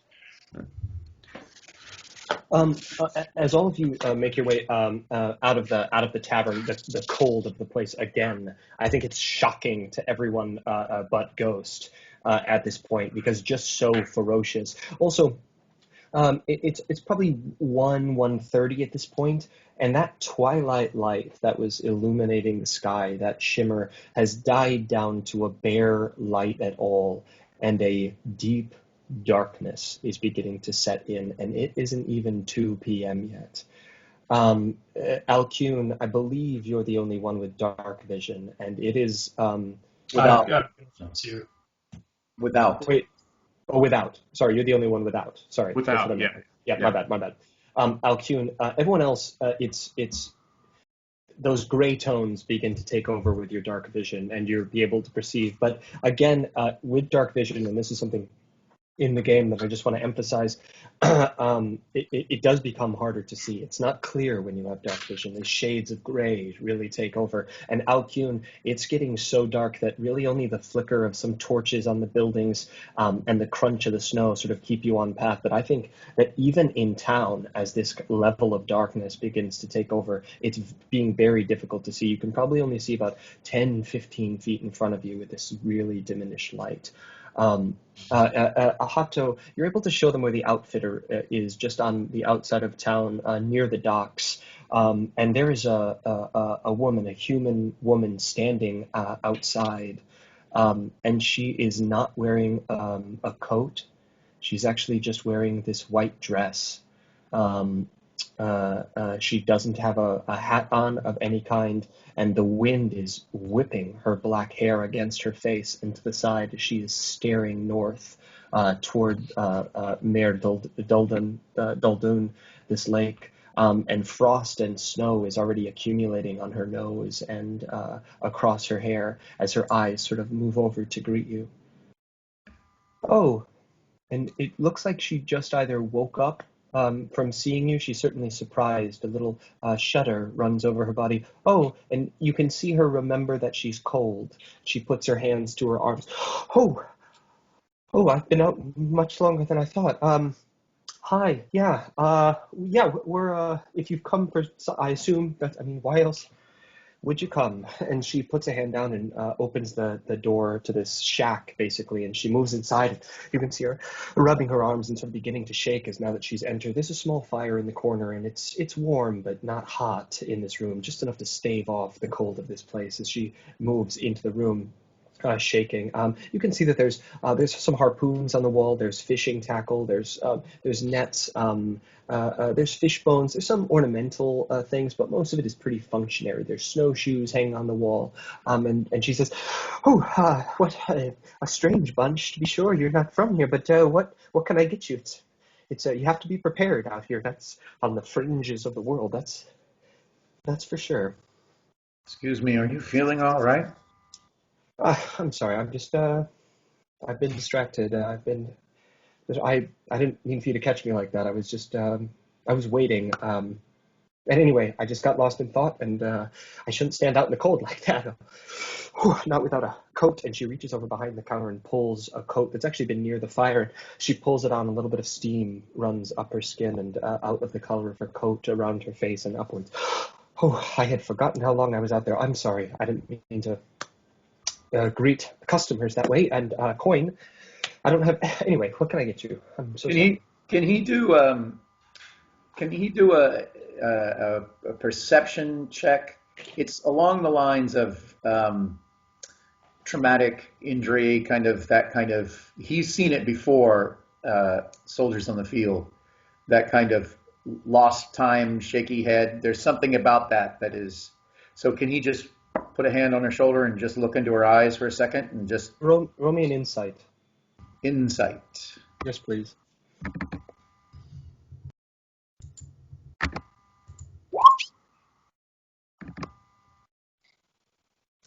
A 14. Yeah, Alcune, I don't think she's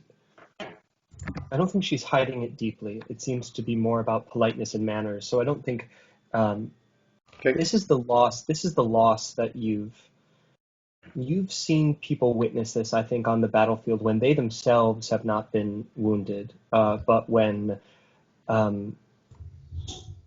you've seen it when soldiers go missing and people don't know where they are, not dead, not in front of them, this sort of abandoned, wondering look of people that have had to wonder about people that they grew close bonds with or soldiers that they fought with who just never returned. This gazing into the abyss, kind of just wondering about that person's life. This is a very similar look in the eyes. He's going to keep his hand on her shoulder and he's just going to look right at her. He'll just say, "From her to him, nowhere else, just from her to him. That's all there is in the world is just between these two people." And he's going to say, "You missing someone? Did you lose someone?" You can see her eyes immediately. There's almost a startled look that someone would just immediately key into her like that, especially a stranger that outside of town. And her face shudders ever so slightly, like someone trying to hold it together, but she does. She says, my husband, Turg, was out on the lake. Grinsk hired him. I told Turg not to go out. People haven't been returning from the lake. I told Grinsk this. I told Turg this, but well, obviously the shop isn't doing so well. Not many people come through town, and there's so little fishing going on that we're not even resupplying the fishers there. And anyway, he went out last night, and well, Grinsk has the boat that he was in, but he doesn't have Turg. Sorry to hear that. We just so happen to be headed out there ourselves. Your hand is on her at this point of the shoulder, and her hand creeps up, and it just almost instinctually grabs your wrist. And she says, "Would you keep an eye out? Let's see, he's got dimples. Short, actually, a little bit shorter than me, but bulky, human. Man, dark hair, short, dark hair.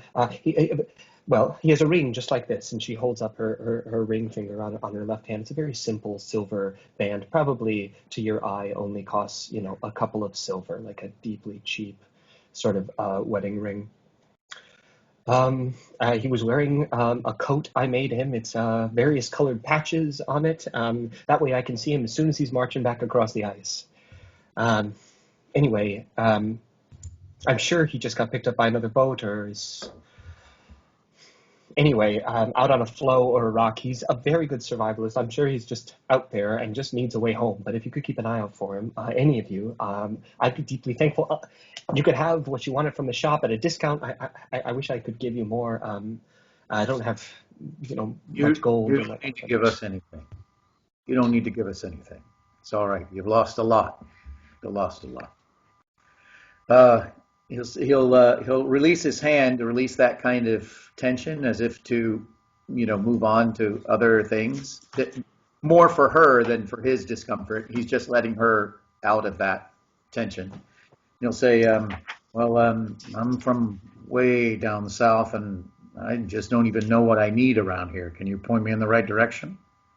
All I know is that my toes are frozen and my hand's about to fall off. What do I need? Oh. Yeah, of course. Well, you're going to need, she looks at you, her eyes kind of, she wipes her eyes ever so briefly. There's no tears coming out, just wipes her eyes to steady herself. She looks you up and down, and she bustles behind the counter to a couple of different racks, and she pulls out some very thick wool socks. She pulls out long johns, and she pulls out some mittens and kind of this knitted undershirt, and then this big coat off the rack with a fur-lined hood.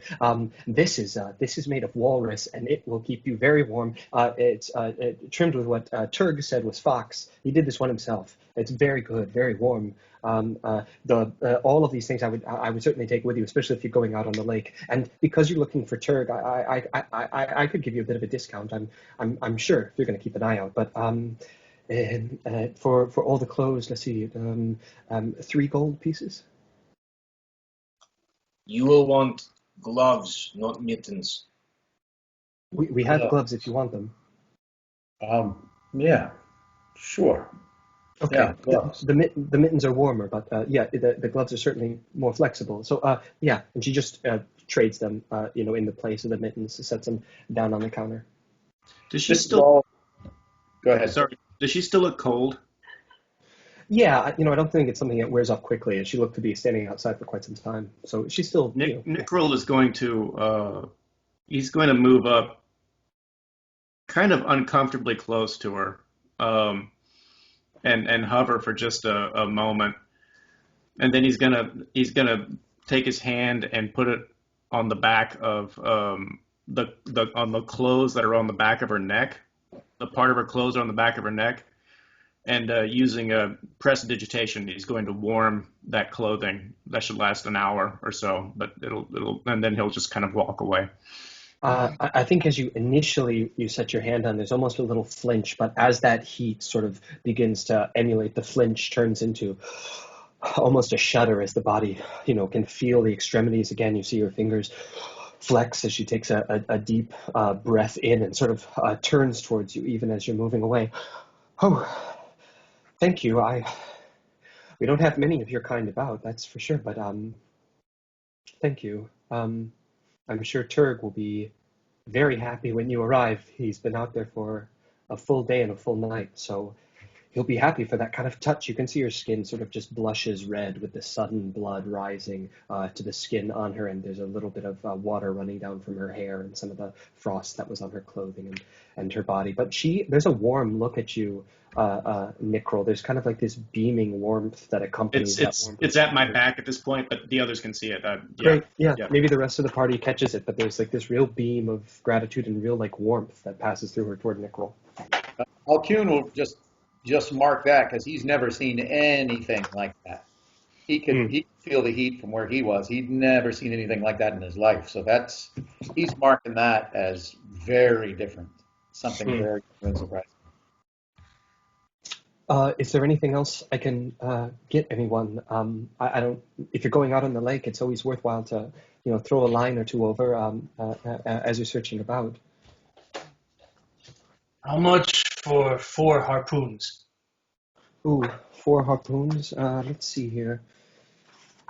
She goes behind the counter and she sort of pulls out these gnarled harpoon ends that look like they're made of the wood shafted and these long iron barbs that come out of them, sort of rippling barbed on the way back.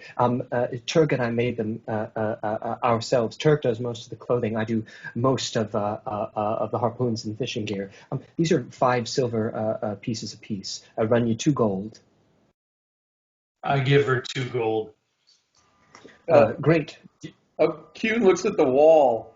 And he reaches into his pack and he pulls out his fishing gear, but it's a fly line, so it's a completely different. He lays this it's the top layer of a leaf. That's how light and delicate this fly line is, and he lays it on the counter and he says, apparently you all for something different up here. This is the first time she laughs. A chuckle sort of runs across her face.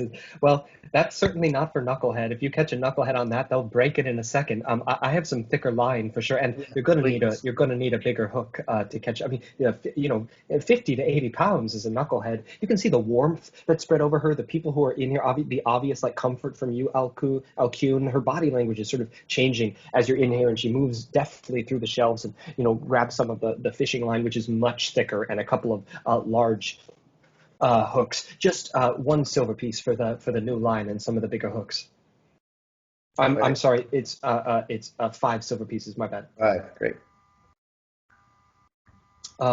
Yeah. Do you? What else? What else could I get you? We have some tundra worm if you want bait. We even have dark water leeches for sure. Very tasty to the trout. Alcoon's just going to raise his hand like, I don't know. What do I? Sure. She pushes a couple on the counter. Yeah, she pushes a couple tins across from you and said, yeah, these are the dark water leeches, and these are the tundra worms. Either or. I would go with the dark water leeches. They just have an exceptional taste to the knucklehead. That'll probably pull you up some fish while you're there. And I am glad you're taking the harpoons. He'll look over at Ghost like, what one do I need? I slide the leeches towards him, and I push the others back towards her. Great. Okay. Yeah. Good choice. It'll just be 1 silver piece for the tin, please. Great. Great. I'm still in amazement as to how wise the big kid is with everything he does. She does, I mean. Everything she does so far. Alcune, may I see your line? Yeah, he offers it, and Alcune's going to watch. Just watch what he does. He's done the same thing, but he's done it for different line and different tackle. So he's just watching somebody else who knows how to do what they do, and he's just watching it to learn from it.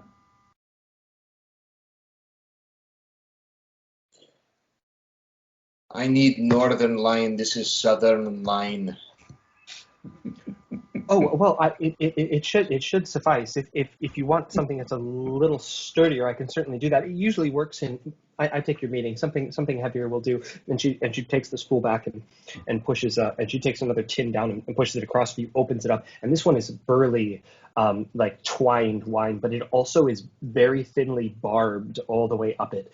Northern barb wire or twine. This'll really do the trick. And yeah. Just one more silver piece for the. We don't have much of this left. This is one of our last tins. I push that towards Alcune. Great. He just gives it a little nod, Ghost's way, and appreciates the help. Is there anything else I can get you with? Alcune's getting dressed, and it's not quite the third grader in a snow suit, but it is very uncomfortable and very new to him. He's used to wearing 3 thin layers on a cold night. This is way more layers than he's used to. As all of you exit, Tally is outside, the thin elf, just waiting against the wind and the cold, and has to shout a little bit as the wind has picked up. Are you ready? Okay, I'm glad that you got geared up. You'll be on the lake for quite some time, I think. I mean, unless it shows it to yourself right away, and if it does, get ready to take some notes. But otherwise, you probably have to look for it. It's a little shy. What is it? That's why I need you out there. I mean, I don't. Some people have said it's as big as an ox. Some people say it's as big as a house. Some people say it's a big fish. Some people say it's a small whale. So I need the details. Oh, also I forgot. Here's a notebook, and Tali sort of presses a notebook into, I think, Hato, into your hands as you're asking the questions. And here's some quills. Just take as many notes as you can. I need a description, that behavior, all of that. It'd be brilliant. I hand everybody a harpoon. All right. Okay, great. And Tally sort of raises a hand. I look at it, and I look back at Hato, and I say, "This is Southern Line. I need Northern Line."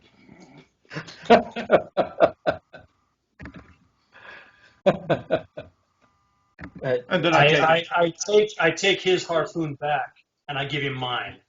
it. I kind of look at him with a vacant expression, and then I walk away.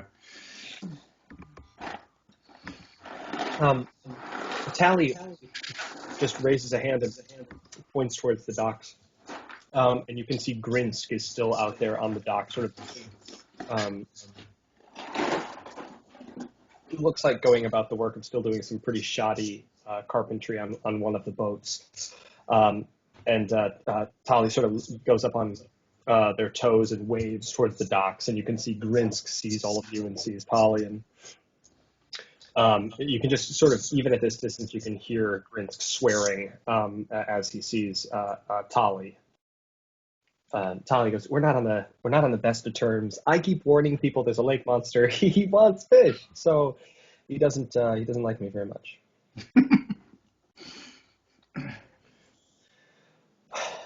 But I mean, this is a good way to lie in your pocket and also get some research done. So you can catch some fish. It's gonna be a nice night for fishing. Probably dark. It's always dark, but you can do some fishing and do some research. And this is probably where I say goodbye to you. But anyway, the notebook's not waterproof, so take care of it. Where do we find you afterwards? Oh, I'll probably be at the Buried Treasures. I'm staying in a room over that way. It's one of the only inns in town, so that's where I'm staying. Yeah, great place though. I really quite like it. It's very cheap, but good service. That's where I've seen him before, at the inn. Thought I recognized him. Yeah. Oh, I think I have seen you. I was down for breakfast, and you. I remember us thinking that maybe you were going to a costume party, but now I get that. I think that's just where you're from. I remember we shook hands. Yours were very soft. Well, I will await you in the Buried Treasure. Maybe I'll have some food ready. Anyway, be careful. Yeah, be careful. Okay, I'm cold, so I'm going to go to the Buried Treasures and probably do some writing. Bye. They start to head up. He's ridden in lots of boats, river boats. Never been on an ocean, but river boats and lake boats. He's been a passenger. He's fished off of boats. He's a carpenter of sorts. He recognizes wood and he recognizes boats. He's not a captain or a seafarer, but what does he make of this little dinghy that they're about to get in? Well, the two of them, the one that that Grinsk is working on looks to be not horribly damaged. Definitely will float, but is damaged. They both look like very fine craftsmanship, though. Nothing fancy, but made by people who have made these their entire lives for generations. These are very sturdy, well made. They're not big. They're 15 feet long. They each could probably seat 4 people at max. But there are 2 of them. And also, all of you see that they're resting on the ice. There's no open water by Bremen. The only open water is, as all of you are looking about, is about a quarter mile to the north. A lot of the lake is frozen over what used to be a river and water that lapped right up against these docks. The docks are pretty mangled from the ice freezing and snapping against them and breaking and shattering this wood. So you actually have to drag the boats a quarter mile to the north, and you can see lots of skid marks that lead that way. As Alcoon is trying to figure out what the hell's going on with this new gear and the boat, he's gonna mumble under his breath, "No fucking fishing boat I've ever seen. Goddamn ice. Where's the damn water? What kind of fish is this shit?" He's just old man grumbling, trying to figure out what the hell to do with all this new stuff. Grinsk is standing there and sort of comes up from working on one of the boats, and I'm very glad y'all decided to come back, especially you jagged Anyway, it's good to have all of you here. Yeah, so 5 copper a fish. That's my deal. I'm glad you found a crew. He points at you, Ghost. It's good to have a crew when you're out there. You know, there's lots of knucklehead under those dark waters. So, um, bring me back as many as you can, and I'll pay you 5 copper a piece. We take ram's head. Oh, right. You want this one here? Sure. Yeah. Be my guest. If you want both out there, then you can certainly have them. I mean, you can crew them with just 2 apiece. If you want both of them, you can. But if you all want to pack into Ram's Head, all the more power to you. At hearing that, it becomes a tactical situation for him now, and he stops and he pauses, and all thought of fishing on ice and how just makes no sense. He's going to look over at Ghost and Hato, and he'll just say, 2 boats, 1. And he's asking a question. We take 2 good boats. We not take this boat. This will not float. Oh, those are the only boats I have. I mean, you can take the good one, Ram's Head, and you can take the pronged goat. But the pronged goat, I mean, look, it's fine. He kicks it a little bit. It sort of, moves back and forth. It just had a section taken out of it. That's all. It'll float. But I don't have 2, whole ones. So either you can take, you can choose. But I don't have 2 that aren't. This one's damaged. I look at 2G. I'm going to reach down and grab the rope. A single finger. Sorry, what was that, Hato? And then I look at with 2G and hold up a single finger. And then Alcune, what did you say there? You 2 overlapped for a moment. He's going to reach down and grab the rope of the boat that's damaged, figuring it's another damn test of faith or some trial or tribulation that he's supposed to go through, just knowing that he's always drawing the short straw out of situations.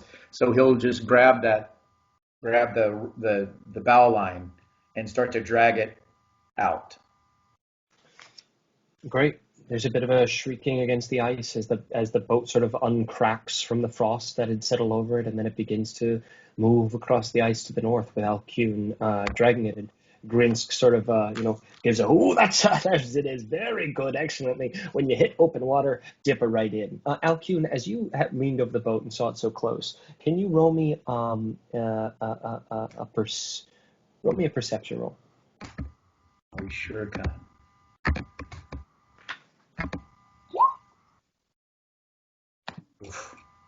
8. Okay, yeah. You can tell there's something strange about the chunk that's missing, but what it is, it just doesn't click into your mind.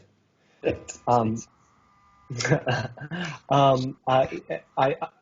boats are being dragged out now at this point. Is that what I'm? Okay. Yeah, So, I signaled to Hato to grab the other boat with me, and we start tugging on that line out. Great.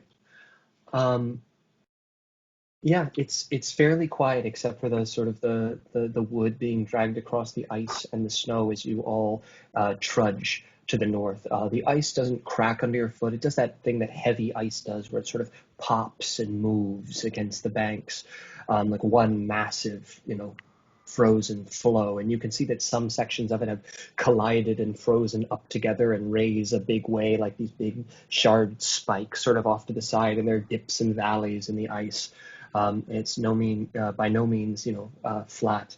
There's plenty of snow on it, so you don't slip. But pretty soon you make it that half mile, and at this point it is totally dark. Alcune, you really can't see anything at all here. I think maybe, you can see the crunching of the ice as you move forward, but you really have no idea where you're going. The others can see you maybe start to wander and lose way, but everyone with dark vision really snaps into that gray mode focus where things are harder to see, but you can really make the distinct shapes of things, but everything loses its color and dims down a lot. I am going to move us. We don't have to use this if we don't want to. Roll20 is acting a little funny, but I did make a Bremen Lake map of Lake Dulden. So I'm going to move us there and probably reload Roll20, and we'll see if this thing works. If not, we'll just keep doing this. But. As we're moving towards the lake, I take a flute out and I just start playing a song with a strong enough beat to help with the effort of taking these boats out. That there's a strong sense of forward motion with my flute. What does your flute look like? My flute is it looks like it's been carved out of bone.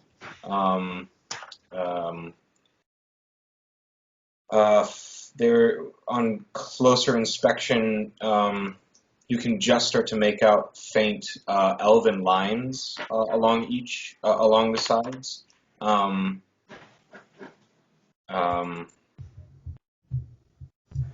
Yeah, it looks handcrafted. Huh.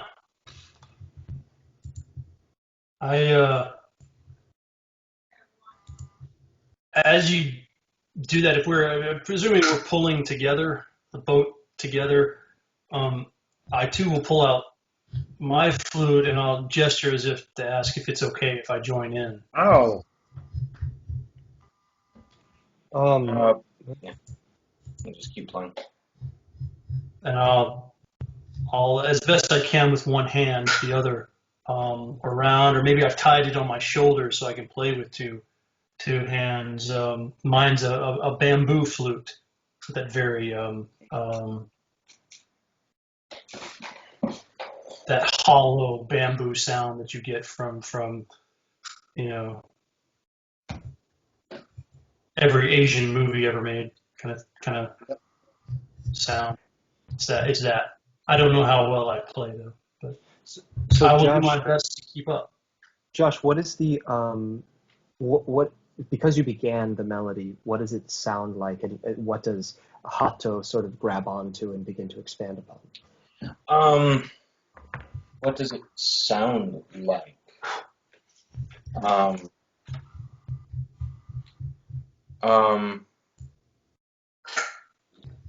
It sounds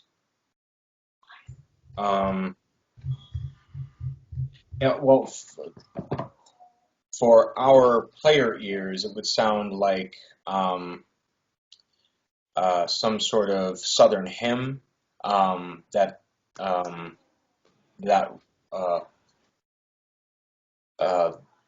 if it had words, the language of the song would be in stark contrast to how bright the melody is. That the words are of turmoil and hardship, but the song is so bright and cheery. So as you, I guess, Hato, being closest to me, you might catch that look of determination in my face, even though the melody is something bright and provides a forward motion physically for me. My countenance, though, is exactly other. It's not bright. It is there is a finish line that I'm moving towards. A determination in your, which is exactly what I would expect to see in your face. As both of you begin to play, I think high up in the sky, in the darkness, not enough to illuminate it any more than it is, but there is a flicker of a greenish blue light that wafts in a gentle wave far, far, far to the north. This beginning budding light of an aurora to the far north spills that green blue light, and you can tell, even as you trudge that quarter mile, it's just beginning to reach south across Icewind Dale. This spreading aurora, not to you yet, not enough to give you light, but just as you play, these two melodies sort of joining each other as you march, this aurora spreads its fingers across the sky. Is the light enough? Is it enough light? Is it starting to see it sort of do that flicker? Yes. Um, I think subconsciously I start trying to play to both tunes, his and the flicker of the light. Why don't you, Josh? I think you're playing a song you know well. Hato, why don't you roll me a performance roll as you begin to touch on this rhythm of the sky and Ghost's music as well. Okay.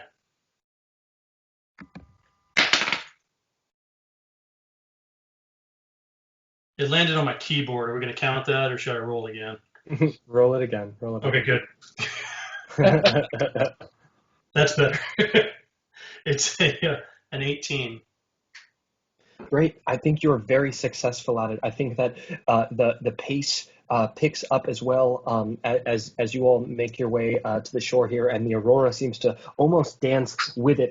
There's times, Hato, where you're not sure if you're playing to it or if it has begun to play to you as it reaches across the sky. I think all of you have gain an energy from this as you march across the ice this way. And even though it's dark and there's notions of something in the lake and the cold is all around you, for this brief bubble, this moment in time with all these people you've really just met marching into Icewind Dale, there's a bubble of almost jauntiness as you crunch along the ice. I'm gonna just. So go ahead, please. Can I just affirm with you, because Roll20 is having a lot of glitches right now. Are people just getting black, or can they actually see themselves and tokens? I only see black. I will reload. I'm going to do me too, and I'm going to do the same thing and reload. Sure, I'll reload it as well. I'm only seeing black. I tried like cutting the game off and then entering back into it, and that didn't work. I'm not sure what to do. I see if I zoom all the way out, I vaguely see a couple boats on the bottom left corner. Oh yeah. Oh, I got that. That's where we need to go. That was probably our problem. Yeah, sorry, it's actually a pretty big map. Thank you, Josh, for keying me in. Josh, do you see 4 tokens down at the bottom? I do now. After having zoomed all the way out, I now see us behind the boats. Yes.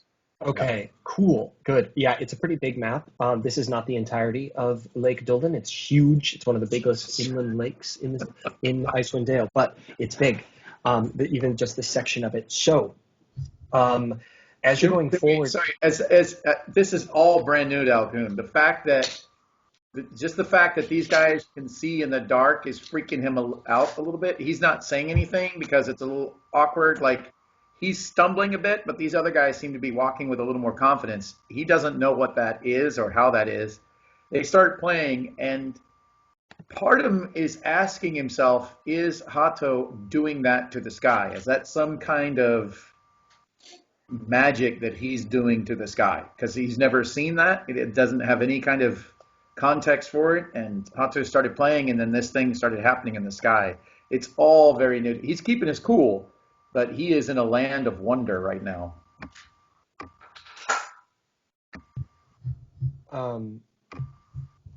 Yeah, I think all of you can also see that Alcoon has continued to march forward and is actually approaching the edge of the open water, kind of unknown to Alcoon at this time. He's only about 20 feet away from it, just marching kind of upbeat to the tune at this point, looking at the sky, looking at Hato, wondering, maybe there's almost the suggestion of a skip somewhere in there because of this tune, and all the rest of you clearly, and maybe wonder why he isn't stopping toward the open water very briskly. Dragging the boat. I say, oh, there it is, and I light. I light the way in front of us. Awesome. Great. So you cast light, JP? Yeah. Okay. Great. I'm actually going to quickly set this light upon you, just so we can do that for the map. Does it say, JP, what the radius or the range of that is? Of light? Yes. I tell you very soon. The range is 20 feet. Okay. Awesome. Thank you. I'm going to just make you admit light just in case that comes in. Okay. Awesome. So all of you should be able to see, again, on the bottom left should be your tokens and the boats. One of them has that chunk out of it. That would be the one on the right. That would be the pronged goat. And the one on the left is the ram's head. Which looks fine, and a little bit, they're both different boats, but and you can see the water out in front of you. You can't see far. The light doesn't illuminate very far, even with your dark vision. You can only see about 60 feet ahead of you in sort of this diminishing gray, but you can hear the creaking of the ice. You hear creaking ice out past. Oh yeah, thank you, Josh. Fucking perfect. You can see that next to these waters, actually, that's great, Josh, because just right next to the coast, as it were, which is really just the frozen lake that you're on, you can see it looks a lot like Josh's picture. There are a lot of ice pieces that are ramming against each other, not fast, but in that slow, inexorable way that ice has, where immense strength and pressure is behind that ice, where it smashes together and then opens it up. Putting the boats in here, or it looks like anywhere you can see in the immediate coast, is treacherous. There are a lot of ice flows doing this press and smash and move away. Next to the coast, on the sides of the lake. It's just the nature of putting in on a lake that's mostly frozen like this. Anybody ever done anything like this? Yes, with bigger themes. What do we do with this? We get one boat in, then we get other. We're gonna sail through this ice? Yes. Jesus. So he'll just start moving that boat closer to the edge. Okay, so Dee Dee, you have the pronged goat. I'm going to set you in that boat for now. And I'm going to, who would like to be in the boat with, Dee Dee's, putting it in the water or whatnot, but if anyone wants to join different boats, you can, and I will. Yeah, I'll ride with Alcune. Okay. I'll help them put it in the water if. Same. Great. Okay, so this, Here we go. And you guys begin to put the boat out into the water here. This might get tricky. Sometimes selecting tokens in Roll20 is really tricky. You only get one of them or a couple of them or whatever. You guys can move your tokens, and I can always move the boats under you to be where you are, but you guys should have control of your tokens at this point. That boat slides into the water. There's a bit of a splash in the darkness that's surrounding you, and the ice floes sort of are creaking and snapping together, but there do seem to be passages through the ice at this point. I'm going to wait in the boat for someone else to kind of lead the way, because he knows boats. He just doesn't know boats and ice or where the hell they're even going. Gotcha. Once Alcune and Necriel are in other boat, I go to Ram's Head and get Hato into the boat, and I push into water. Gotcha. I hold on, but I'm not too proud to sort of enjoy it a little bit. The ride of it. That boat begins to slide in. As soon as it slides in, Ghost, you're able to get in without a hitch. You've gotten into boats like this before, and you begin to take to the water here. The water is so dark that it almost just looks like an expanse under the boat. Unless there are ripples or waves or bits of ice, underneath that ice just looks like darkness. There is no light underneath these waters at all as you begin to cast out. As the boats begin to move, by the way, if you want to do distance, up on the top left, there's a little ruler in a circle. There's like a circle that looks like it's eating a small ruler. If you click on that and go to snap to center, you can hold down on your boat and then go out. These boats can move 40 feet around. And if you want to, check direction or check distance, you can do that. Yep. There it is. And also, I'm going to give control of the boats over to, if I can, I'm going to give the control of the boats. Players. Great. Okay, so you guys should be able to move the boats as well.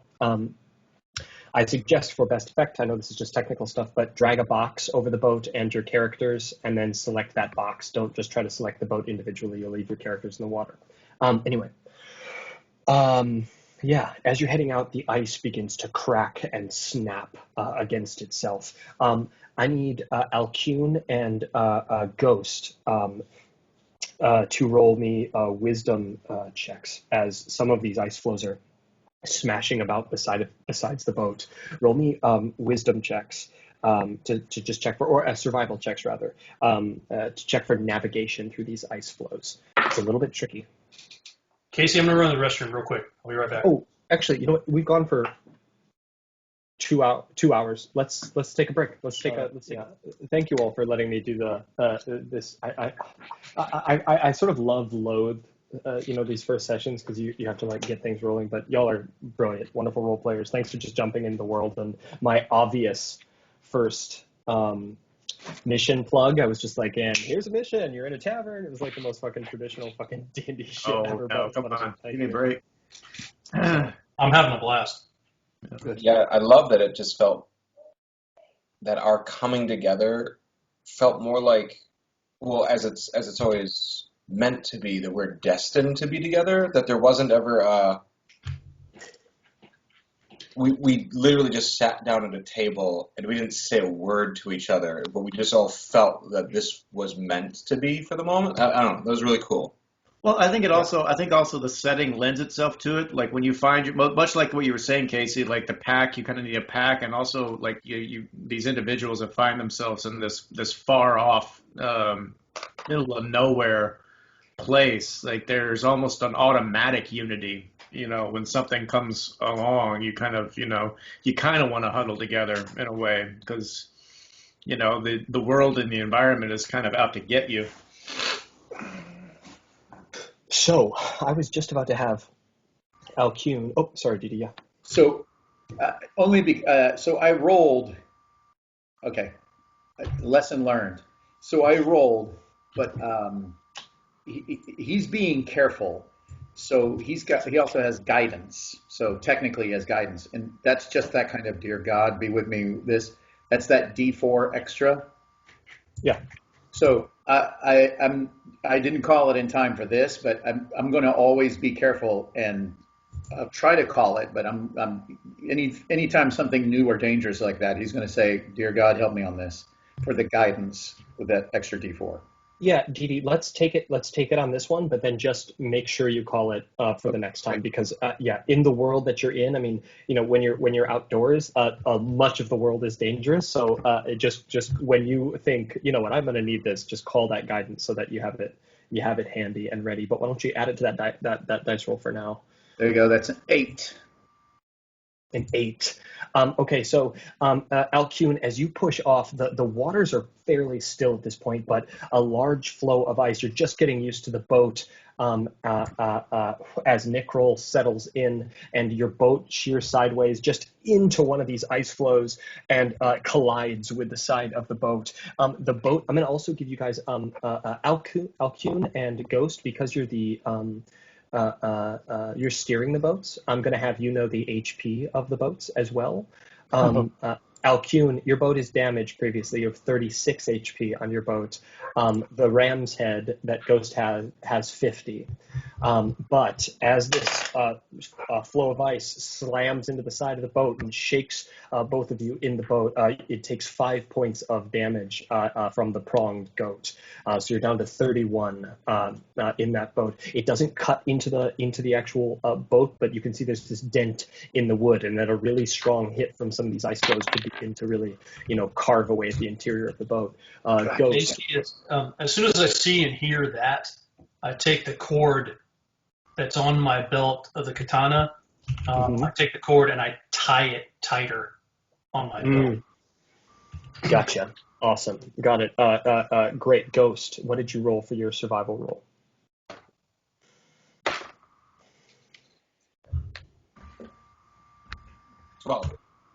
A 12. You're more successful. You begin to push the boat. You actually, with this 12, you manage to negotiate around a smaller ice flow. But just as you avoid that one, it's too late to see one on your right, Ghost, slam into the side of the boat from the right, and you take 4 points of damage to the ram's head. To the ram's head. So it's down to 46. Again, it's just a dent in the side of the boat. It doesn't take on water or anything, but you can tell that this is a dangerous place to be. Now, your drivers, you can control the boats, as I said. You can move 40 feet. So you can either do the arrows and tell me to move them. Actually, why don't we just do that for now? Why don't you just use the measuring tool? Tell me where you want to move your boat, and I will move it. But there are going to be a couple more of these ice floes. You're not quite out of the ice yet. As Alcune is kind of recovering from that last hit, he's just going to notice that there's a really bright light on the water from this light that Nickrel's casting. And he's looking over and he's trying to see if he can see Ghost. He knows that they're over there. And Ghost is the only one who knows what's going on around here for Alcune. He's going to say, I don't know anything about fishing out here on a frozen lake, but when we catch moon bass, they go after lightning bugs. Is there anything in here that's going to bite the lightning bug floating on the water right now? I call back. Perhaps big fish that we are hunting. He'll reach over to Nickrel and just put his hand like, stop doing the light. Stop doing the light. Alcune has this idea that this giant maw is going to come up and just swallow the Meg style, just swallow the boat like that. All right. Nickrel will douse the light, dampen the light, and put it out. He'll mumble to himself, "No fucking fishing boat I've ever seen. What is this shit? I don't know what they're doing." Okay, that light dims as you sort of hug it to yourself, and that bright light goes out. But Alcune, you're going to have disadvantage on this next roll as that light blinks out and the ice flows come towards you. You're driving blind at this point. Alcune's Nickrel's back there, but roll me one more Alcune and one more Ghost, and then we'll move our distance of movement for me. But roll me another survival roll. You're looking for a 4. He's going to do the survival, and he's going to say his prayer of guidance over him as well. You're looking for a 14 here, y'all. And my D4.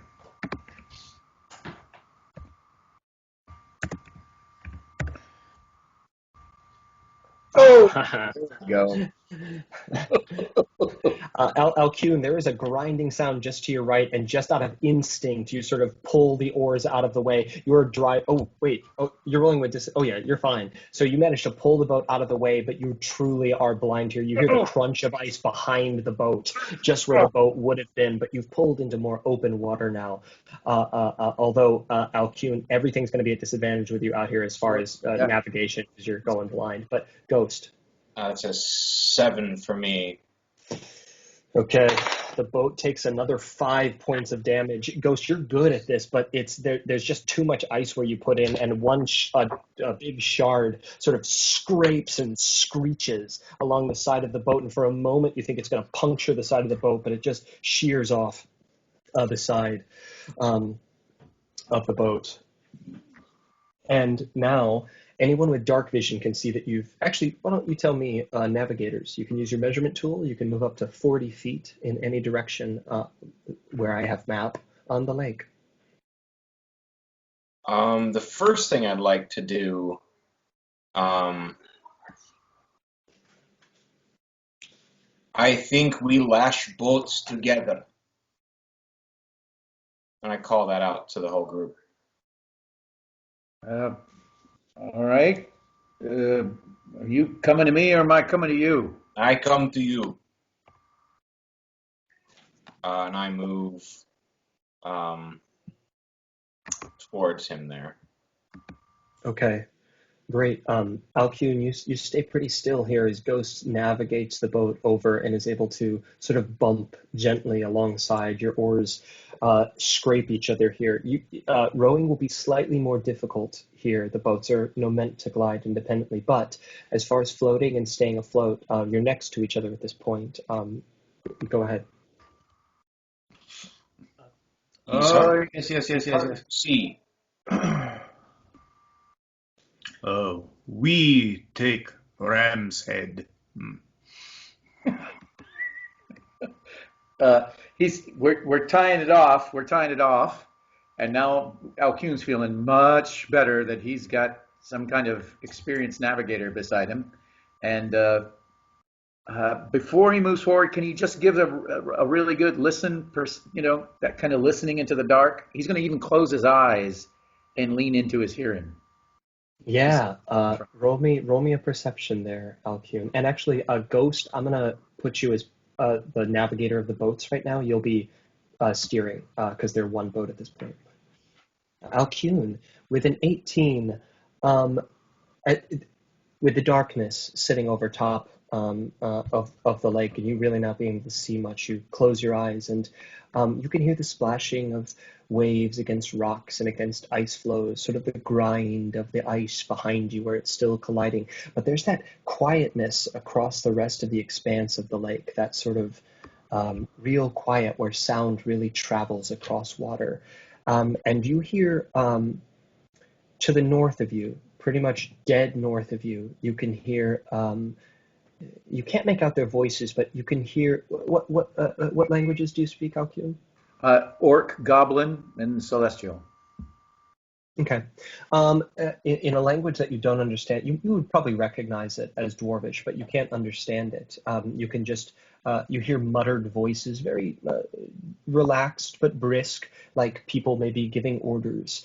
That's floating back, and you can hear the clank of an oar against ice to the north of you. It seems to be coming from some way. To the northeast of you, quite a ways further than that, you can hear someone in common sort of gently singing, and that floats across the water to you, sort of cutting through the darkness, sort of this rhythmic sea song that glides over the water towards you. And you can also hear some splashing of oars louder from that direction, directly northeast.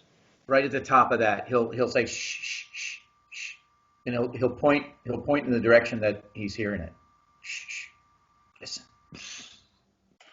So that people, whatever, I don't know how that translates, but he's going to point out the direction of the noise. I think all of you now cued in, and with your high perception roll, you hear this sort of gentle song from the northeast, just rolling back your way. Oh, I wouldn't be a boat from Bremen, not for all the trout. Come from Kerkonig to haul the trout back out.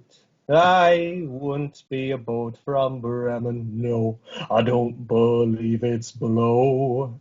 Haven't seen the beast myself, but who knows? You kind of hear this shanty sort of rolling from the northeast towards you. Casey, is this a song I've heard from some of the fishermen at all, or is this something different? Why don't you roll me a history check there, Hato? Well, that would be a 3. You know, Hato, you heard a couple shanties around Bremen and other songs, a lot of little official, but this one seems to be just something else from somewhere else, and maybe in the same tunage, but no, you have not heard this song before. We going over there? We say hello? What do we? We move around bergs ahead. So yeah, we will move closer to Singing Man. Okay. Ghost, I take it that the boats are going to begin to float that way. You can see, there are some bigger ice floes to your left here. Yeah. I'm sorry, wasn't Hato playing an instrument before? Did I imagine that? Was that in a fever dream that I had? No, you were. It was some sort of bone flute or pipe, Hato? No, it was a bamboo one. Oh, that's right, bamboo. Ghost had the bone one. But yeah, I was playing while we were walking on the ice. I was playing with him. Yeah. Okay, that whatever sound that instrument made, but he made with that whatever sound he made with that instrument, to the tune of what that man is singing. that instrument sound starts to play just above the boat that we're in. Wait, you're making that sound with your mouth? Prestidigitation. That's great. Why don't you give me a performance roll, Nick roll, just as your magic sort of moves up into the air to see if you can imitate this. What happened to my... Oh, God. This program sometimes... All right, where are you? There we go.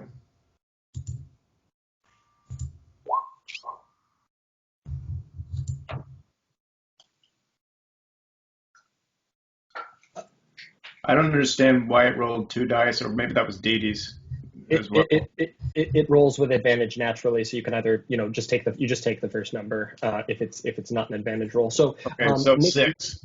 Nick roll, as you reach upwards and sort of begin this imitation, there's just this like screeching off kilter, like you attempting to reach for the melody, and maybe it's your musical sense. It doesn't seem to be the magic. It's your musical sense sort of just grinds against it, and this sort of jarred like squeaking comes out of the air above the boat, almost in this broken, eerie echo of the sound to the northeast. I think it's a disconcerting attempt as the magic goes up. It is not a pleasant sound. Right. That's appropriate. That's fine. I do think though, because that's the case, I don't think I'll keep it up though, because it's not pleasant to hear. Okay. It sort of dies out, Nickrol, and I think all of you, because you've been attuned to the sound, the boat to the northeast, you can hear a distinct pause and lull in the singing to the northeast, and some muttering that is so far away it's too indistinct, but sort of some suspicious or just almost frightened, hushed muttering coming from the northeast and the splashing of the boat to the north.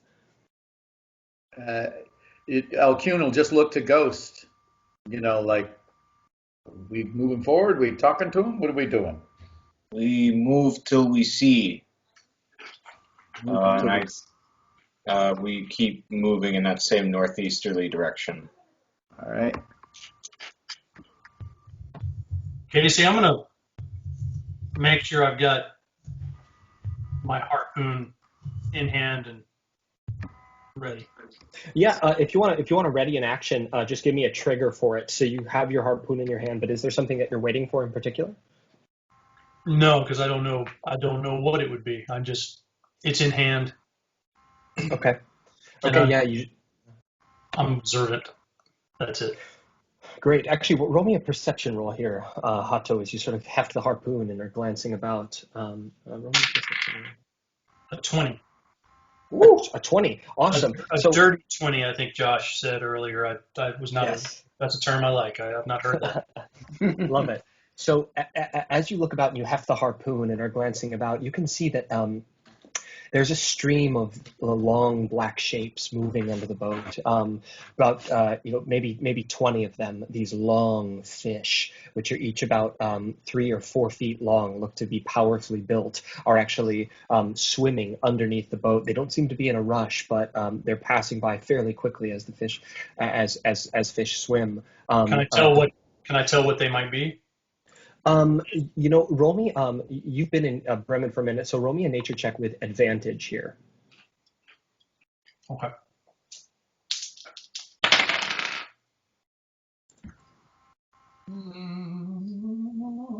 A 13. A 13. Yeah, you're pretty damn positive that these are knucklehead trout. These are big, the big 50 to 80 pound fish that live in Mare Dolden, and that the Bremen survives off of. Yeah. Can I reach out and tap Alcune? Is he close enough that I can sort of? I do. I tap you on the shoulder, and I point down, forgetting that you can't see any of this. Fish. Knuckle. Are you gonna grab one? You have the line. Oh, the line. They're also Hato. They're swimming very close to the surface. I just want you all to know, so they're not like deep down. But I just want you to know as a character that you, with your harpoon standing there, they're well within range of harpooning as well as line fishing. So just so that's out there. Okay. So if he reaches up his harpoon, I'm gonna stop him and put my hand on his shoulder, and I'm just gonna. He closes his eyes and he just mutters. You can't ever understand what he says. And he gives him a D4 to whatever he's about to do. Awesome. Nice. I'll try to spear one. Okay, awesome. So Hato, it's a 15 survival check. So you gotta get that with a survival roll for me. And a D4. And a D4, yep. Okay, I'll go ahead and roll here on the app. That's not going to get it, but just for fun. 11. Okay, as you spear downward, it's just too fast. You just misjudge it, that weird breaking of any kind of light or vision as you gaze through the water. The harpoon goes down right where the fish should be, but it's not. And that particular knucklehead trout just keeps on swimming past the point of the harpoon. There's still more of the school passing, so it can certainly be tried again. But that knucklehead trout has gotten away. Okay. How big are these boats that we're in? They're about 15 feet long apiece. And, I would say no more than 5 feet wide. So, you guys are together, so 10 feet wide. So the reason I ask is the motion of suddenly stabbing down into the water is not something that's causing it to be precarious in any way, or? No, they're good fishing boats. They've been built well. There is a rock, of course. Any kind of movement in the boat rocks the boat, but it's not in any danger of capsizing or whatnot. It's a good fishing boat meant for harpooning and fishing off its sides. Okay. Alcune sees that Hato missed it, and he's going to put his hand on his shoulder again. He's going to look at him. He says, "Nothing makes a fish bigger than almost being caught," and he'll give him another blessing. I will. I'll go for it again. Okay, same roll. Go for it. I think you're unbalancing me with your hand on my shoulder. You spear downward again, Hato, and this one goes even wider. Maybe you're a little frustrated from the first one as the spear makes a slight splash into the water, and most of the school of knucklehead trout now pass on their way totally unscathed by the harpoon. And Alcune will just suppress a grin. He'll suppress a grin. Nickrel found that fascinating, so Nickrel's going to start being on the lookout for fish now, and he's going to kind of splay himself, like his limbs are kind of going to go out, and he's going to kind of scurry to the side. If it gives you any indication, if you saw him in his mind's eye, he has become a spider, and he is waiting for prey to show up underneath him. But obviously he still looks very human, or humanoid. Nickrel, roll me a perception check here.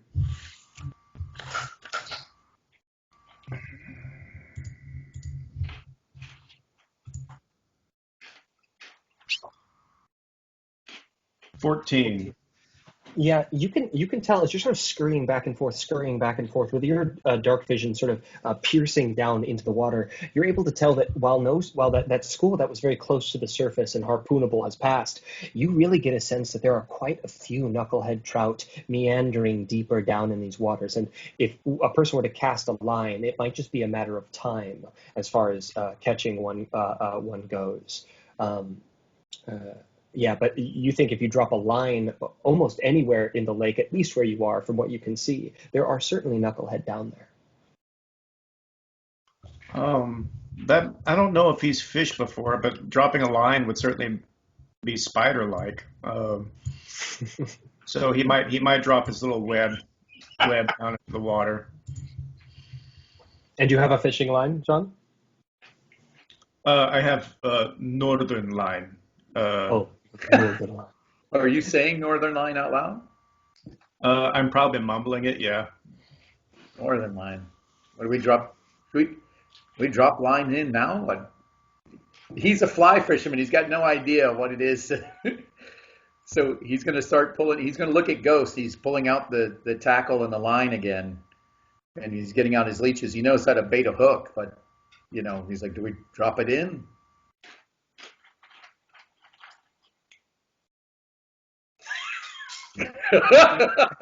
He'll start dropping the line in. Okay. There's a weight. I'm assuming that the tackle Yep. comes with the weight and all that. Yep. He's just going to start guiding it in, guiding it down, and just kind of looking at Ghost as to when to stop letting the line out.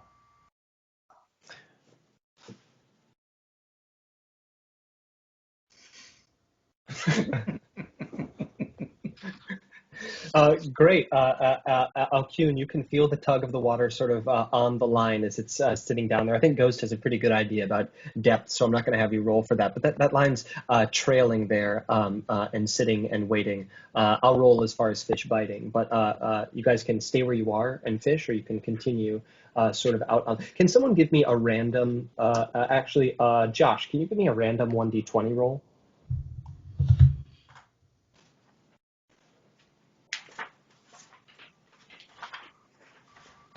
Six. A 6. Okay. Awesome. Okay, so the wind dies down a bit and the water settles. And actually, Ghost would know this, but it's actually very good fishing weather at this point. This very calm lake deep down below. Yeah. Okay, so you guys can stay put. You can move. You can do whatever you'd like. And why don't, Ghost, whenever you feel like moving, why don't you just interject and tell me, like, the boat's moving, we're going here. Alcune it has been months since Alcune has been this at peace. He is in a boat fishing, and it's not a love of fishing necessarily as a love of simple things, but he is in a boat with 3 comrades, and there's smile and music, and there's wonderment in the sky, and he is sure he is in the right place for getting closer to whatever God is calling him. But he is feeling the juju here. Mm.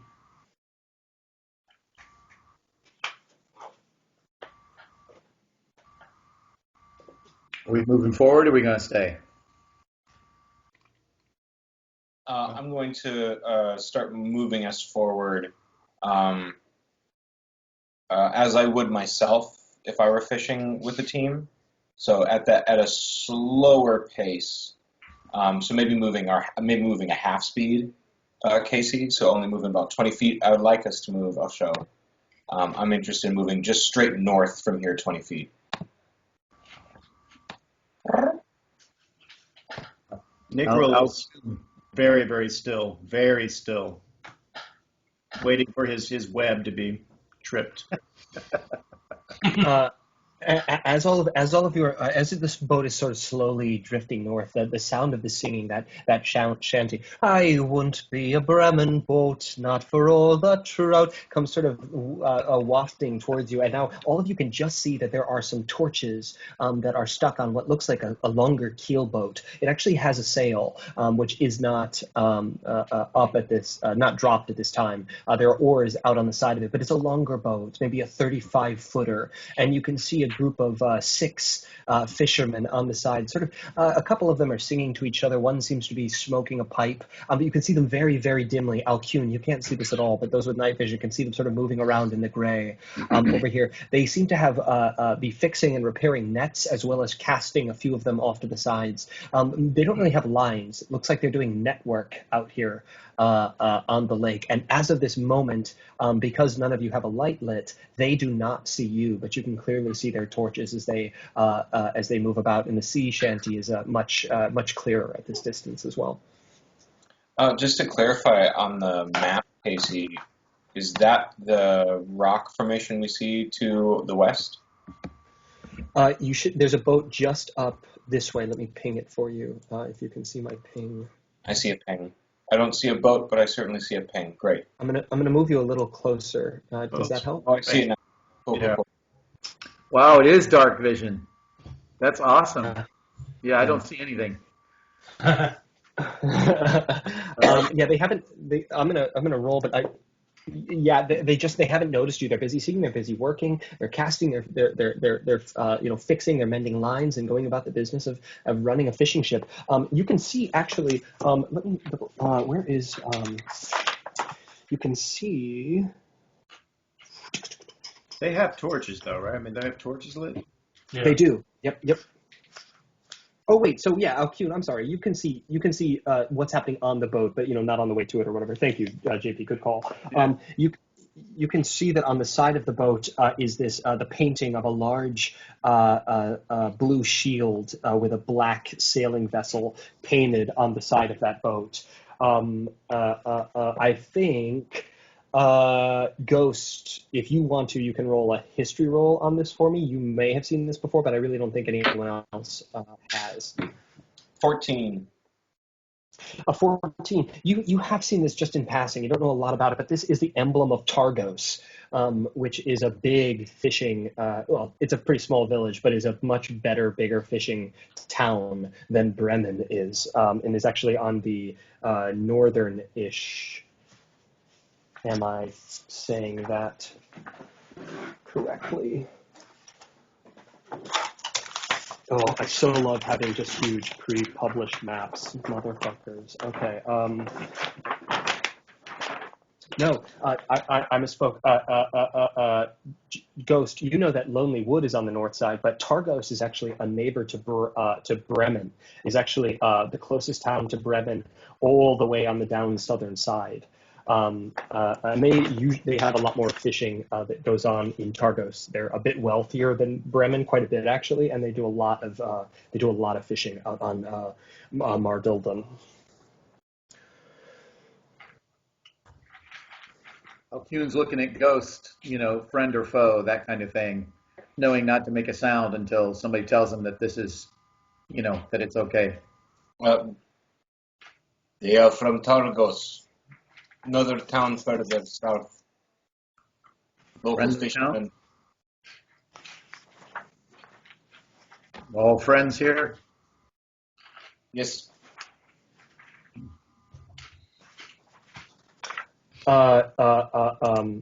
JP, Nickrol, can you make me a strength roll? The line that you've been dangling gives a sharp tug through the water. Something has bitten on it far down below and is actually running with the line. It's running to the south of the boat very quickly. The line begins to play out in your hands. Your hands are gloved as well, Nickrol, if I'm not mistaken, but it is a northern line, so has cutting barbs on it.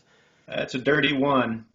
A dirty one. Okay, with your northern line, Nickrol, there's still some of it pooling down in the boat, but it actually slices through some of your gloves, not deep enough to cut your hands, but you lose the line as it just spools out so fast and unexpectedly. The northern line is now beginning to spool into the water. You can just see like the last meter or so of it just about to leave the boat at this point, but it has just yanked the line right out of your hands.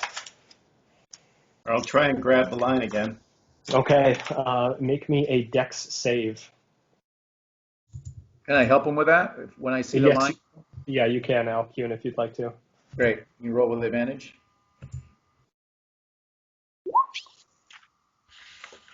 Oh. Oh, okay. The northern line slips over the side of the boat into the dark lake and is gone. The trout is running with it. You see further in the distance, you see the little head of a trout sort of pop up in the water and just sort of swim a couple laps and then dip down below, just trailing the line through the water where it has disappeared into the depths. Looked like it was a big old fish too. I'm gonna say it was one of those 80-pounders. This was southern line. Need northern line.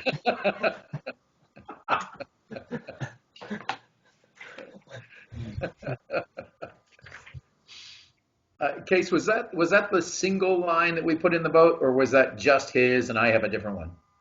I'm gonna say at this point that you have two, because Two. Okay. yeah. Can I see a fish still? I think that Nickrol, you still are aware. You're still aware that there is some further down, but why don't you roll me another perception roll just for kicks?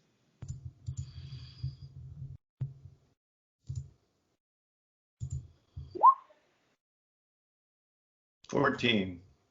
Great. Actually, just on the edge of your vision, Nickrel, you're gazing down. You can see that there are fish at the bottom, but you see a school of fish, rather, about 20 feet to the north that are doing what happened when Hato tried to harpoon them. They're swimming close to the surface. Maybe that same school. There's probably about 25 of them that are skimming along the tops of the waves. Actually, close enough to the surface where these long, sort of cutting red fins, maroon fins, can be seen cutting through the surface of the water into the air.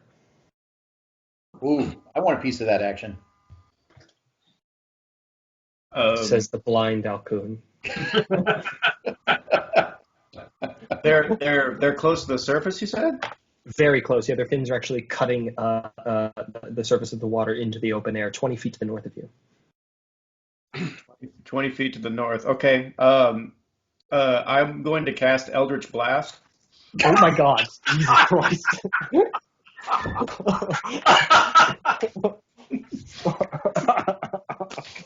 Oh, I was not expecting that. Okay. God damn it! Now it's a game. Oh, Fishing with dynamite. Yeah. oh my God. Okay. Jesus Christ. Okay. Let me get to the actual Knucklehead Trout stat block if you're going to bombard them. I didn't know we would go to war with the local fish, but here we are. Okay.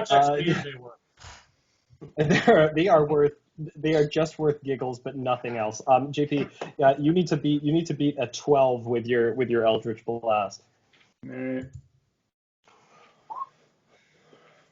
Oh shit! Okay, Nickrel, I'm going to say as one of these large trout sort of just breasts the surface, its big eye shining. You can tell me what it looks like, but I think this blast goes right through the eye. So you can. I don't know what it looks like for you, but what does your Eldritch Blast actually look like? It's bright. It's a beam of celestial light, basically. It's largely like if you were looking at it through a lens, it would have darker yellow tones, but particularly at night, it's going to be very bright white looking. It'll have a fluidity to it, kind of. So it's not necessarily just a straight beam, but it's almost like if you were to slow it down and look at it in very, very slow time, it would look kind of like a stream of white lava streaming forward with, vapor coming off of it. So that's what it looks like. And I'm sure that trout, you can probably see the reflection of it in that trout's eyes, like right before it struck. Oh. Awesome. Okay, so that just as you described, it sort of ripples across the surface of the still lake, this bright, like rippling, almost pouring flash. The trout, you can see its big eye open up even bigger, and then it just goes right through its head.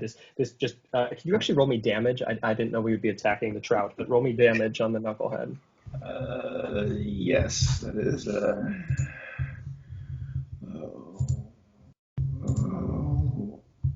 Sorry.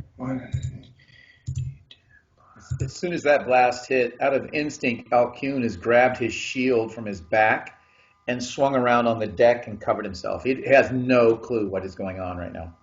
I'm not sure if I get a plus to this case. I don't know. It's a 1d10, I think, but I'm not sure if I get a plus to it. It's my first time to roll it, so I don't know. Okay. As this spirals away, ripples out from you rather, and cuts into the fish, it goes right through the eye, but you can see the fish just sort of stops, stunned on the surface. Its tail is moving back and forth. It's not dead yet, but the fish is stunned from this magical impact that sort of just blasted through its head. It's on the top of the water. Most of the rest of the fish dive or leap. There's sort of this huge commotion as the fish leap and splash down into the water, and this single fish is stunned on the surface. At this very same time that Alcune is whipping his shield around in front of him, you can hear a whole bunch of voices from the northeast. Oh, shit, did you see that? Holy fucking Christ! Looked like small lightning ripped hurtling across the waters. Keep your eyes peeled, lad. What the fuck is that? Oh, and you can see, all of you at this point, because of the torches, you can see a whole bunch of dwarves are on the side of the boat. They're squinting. I'm gonna actually just roll a perception for them. No, they're squinting over the side, and you can see one of them sort of a point, and the other goes, no, not over there it was.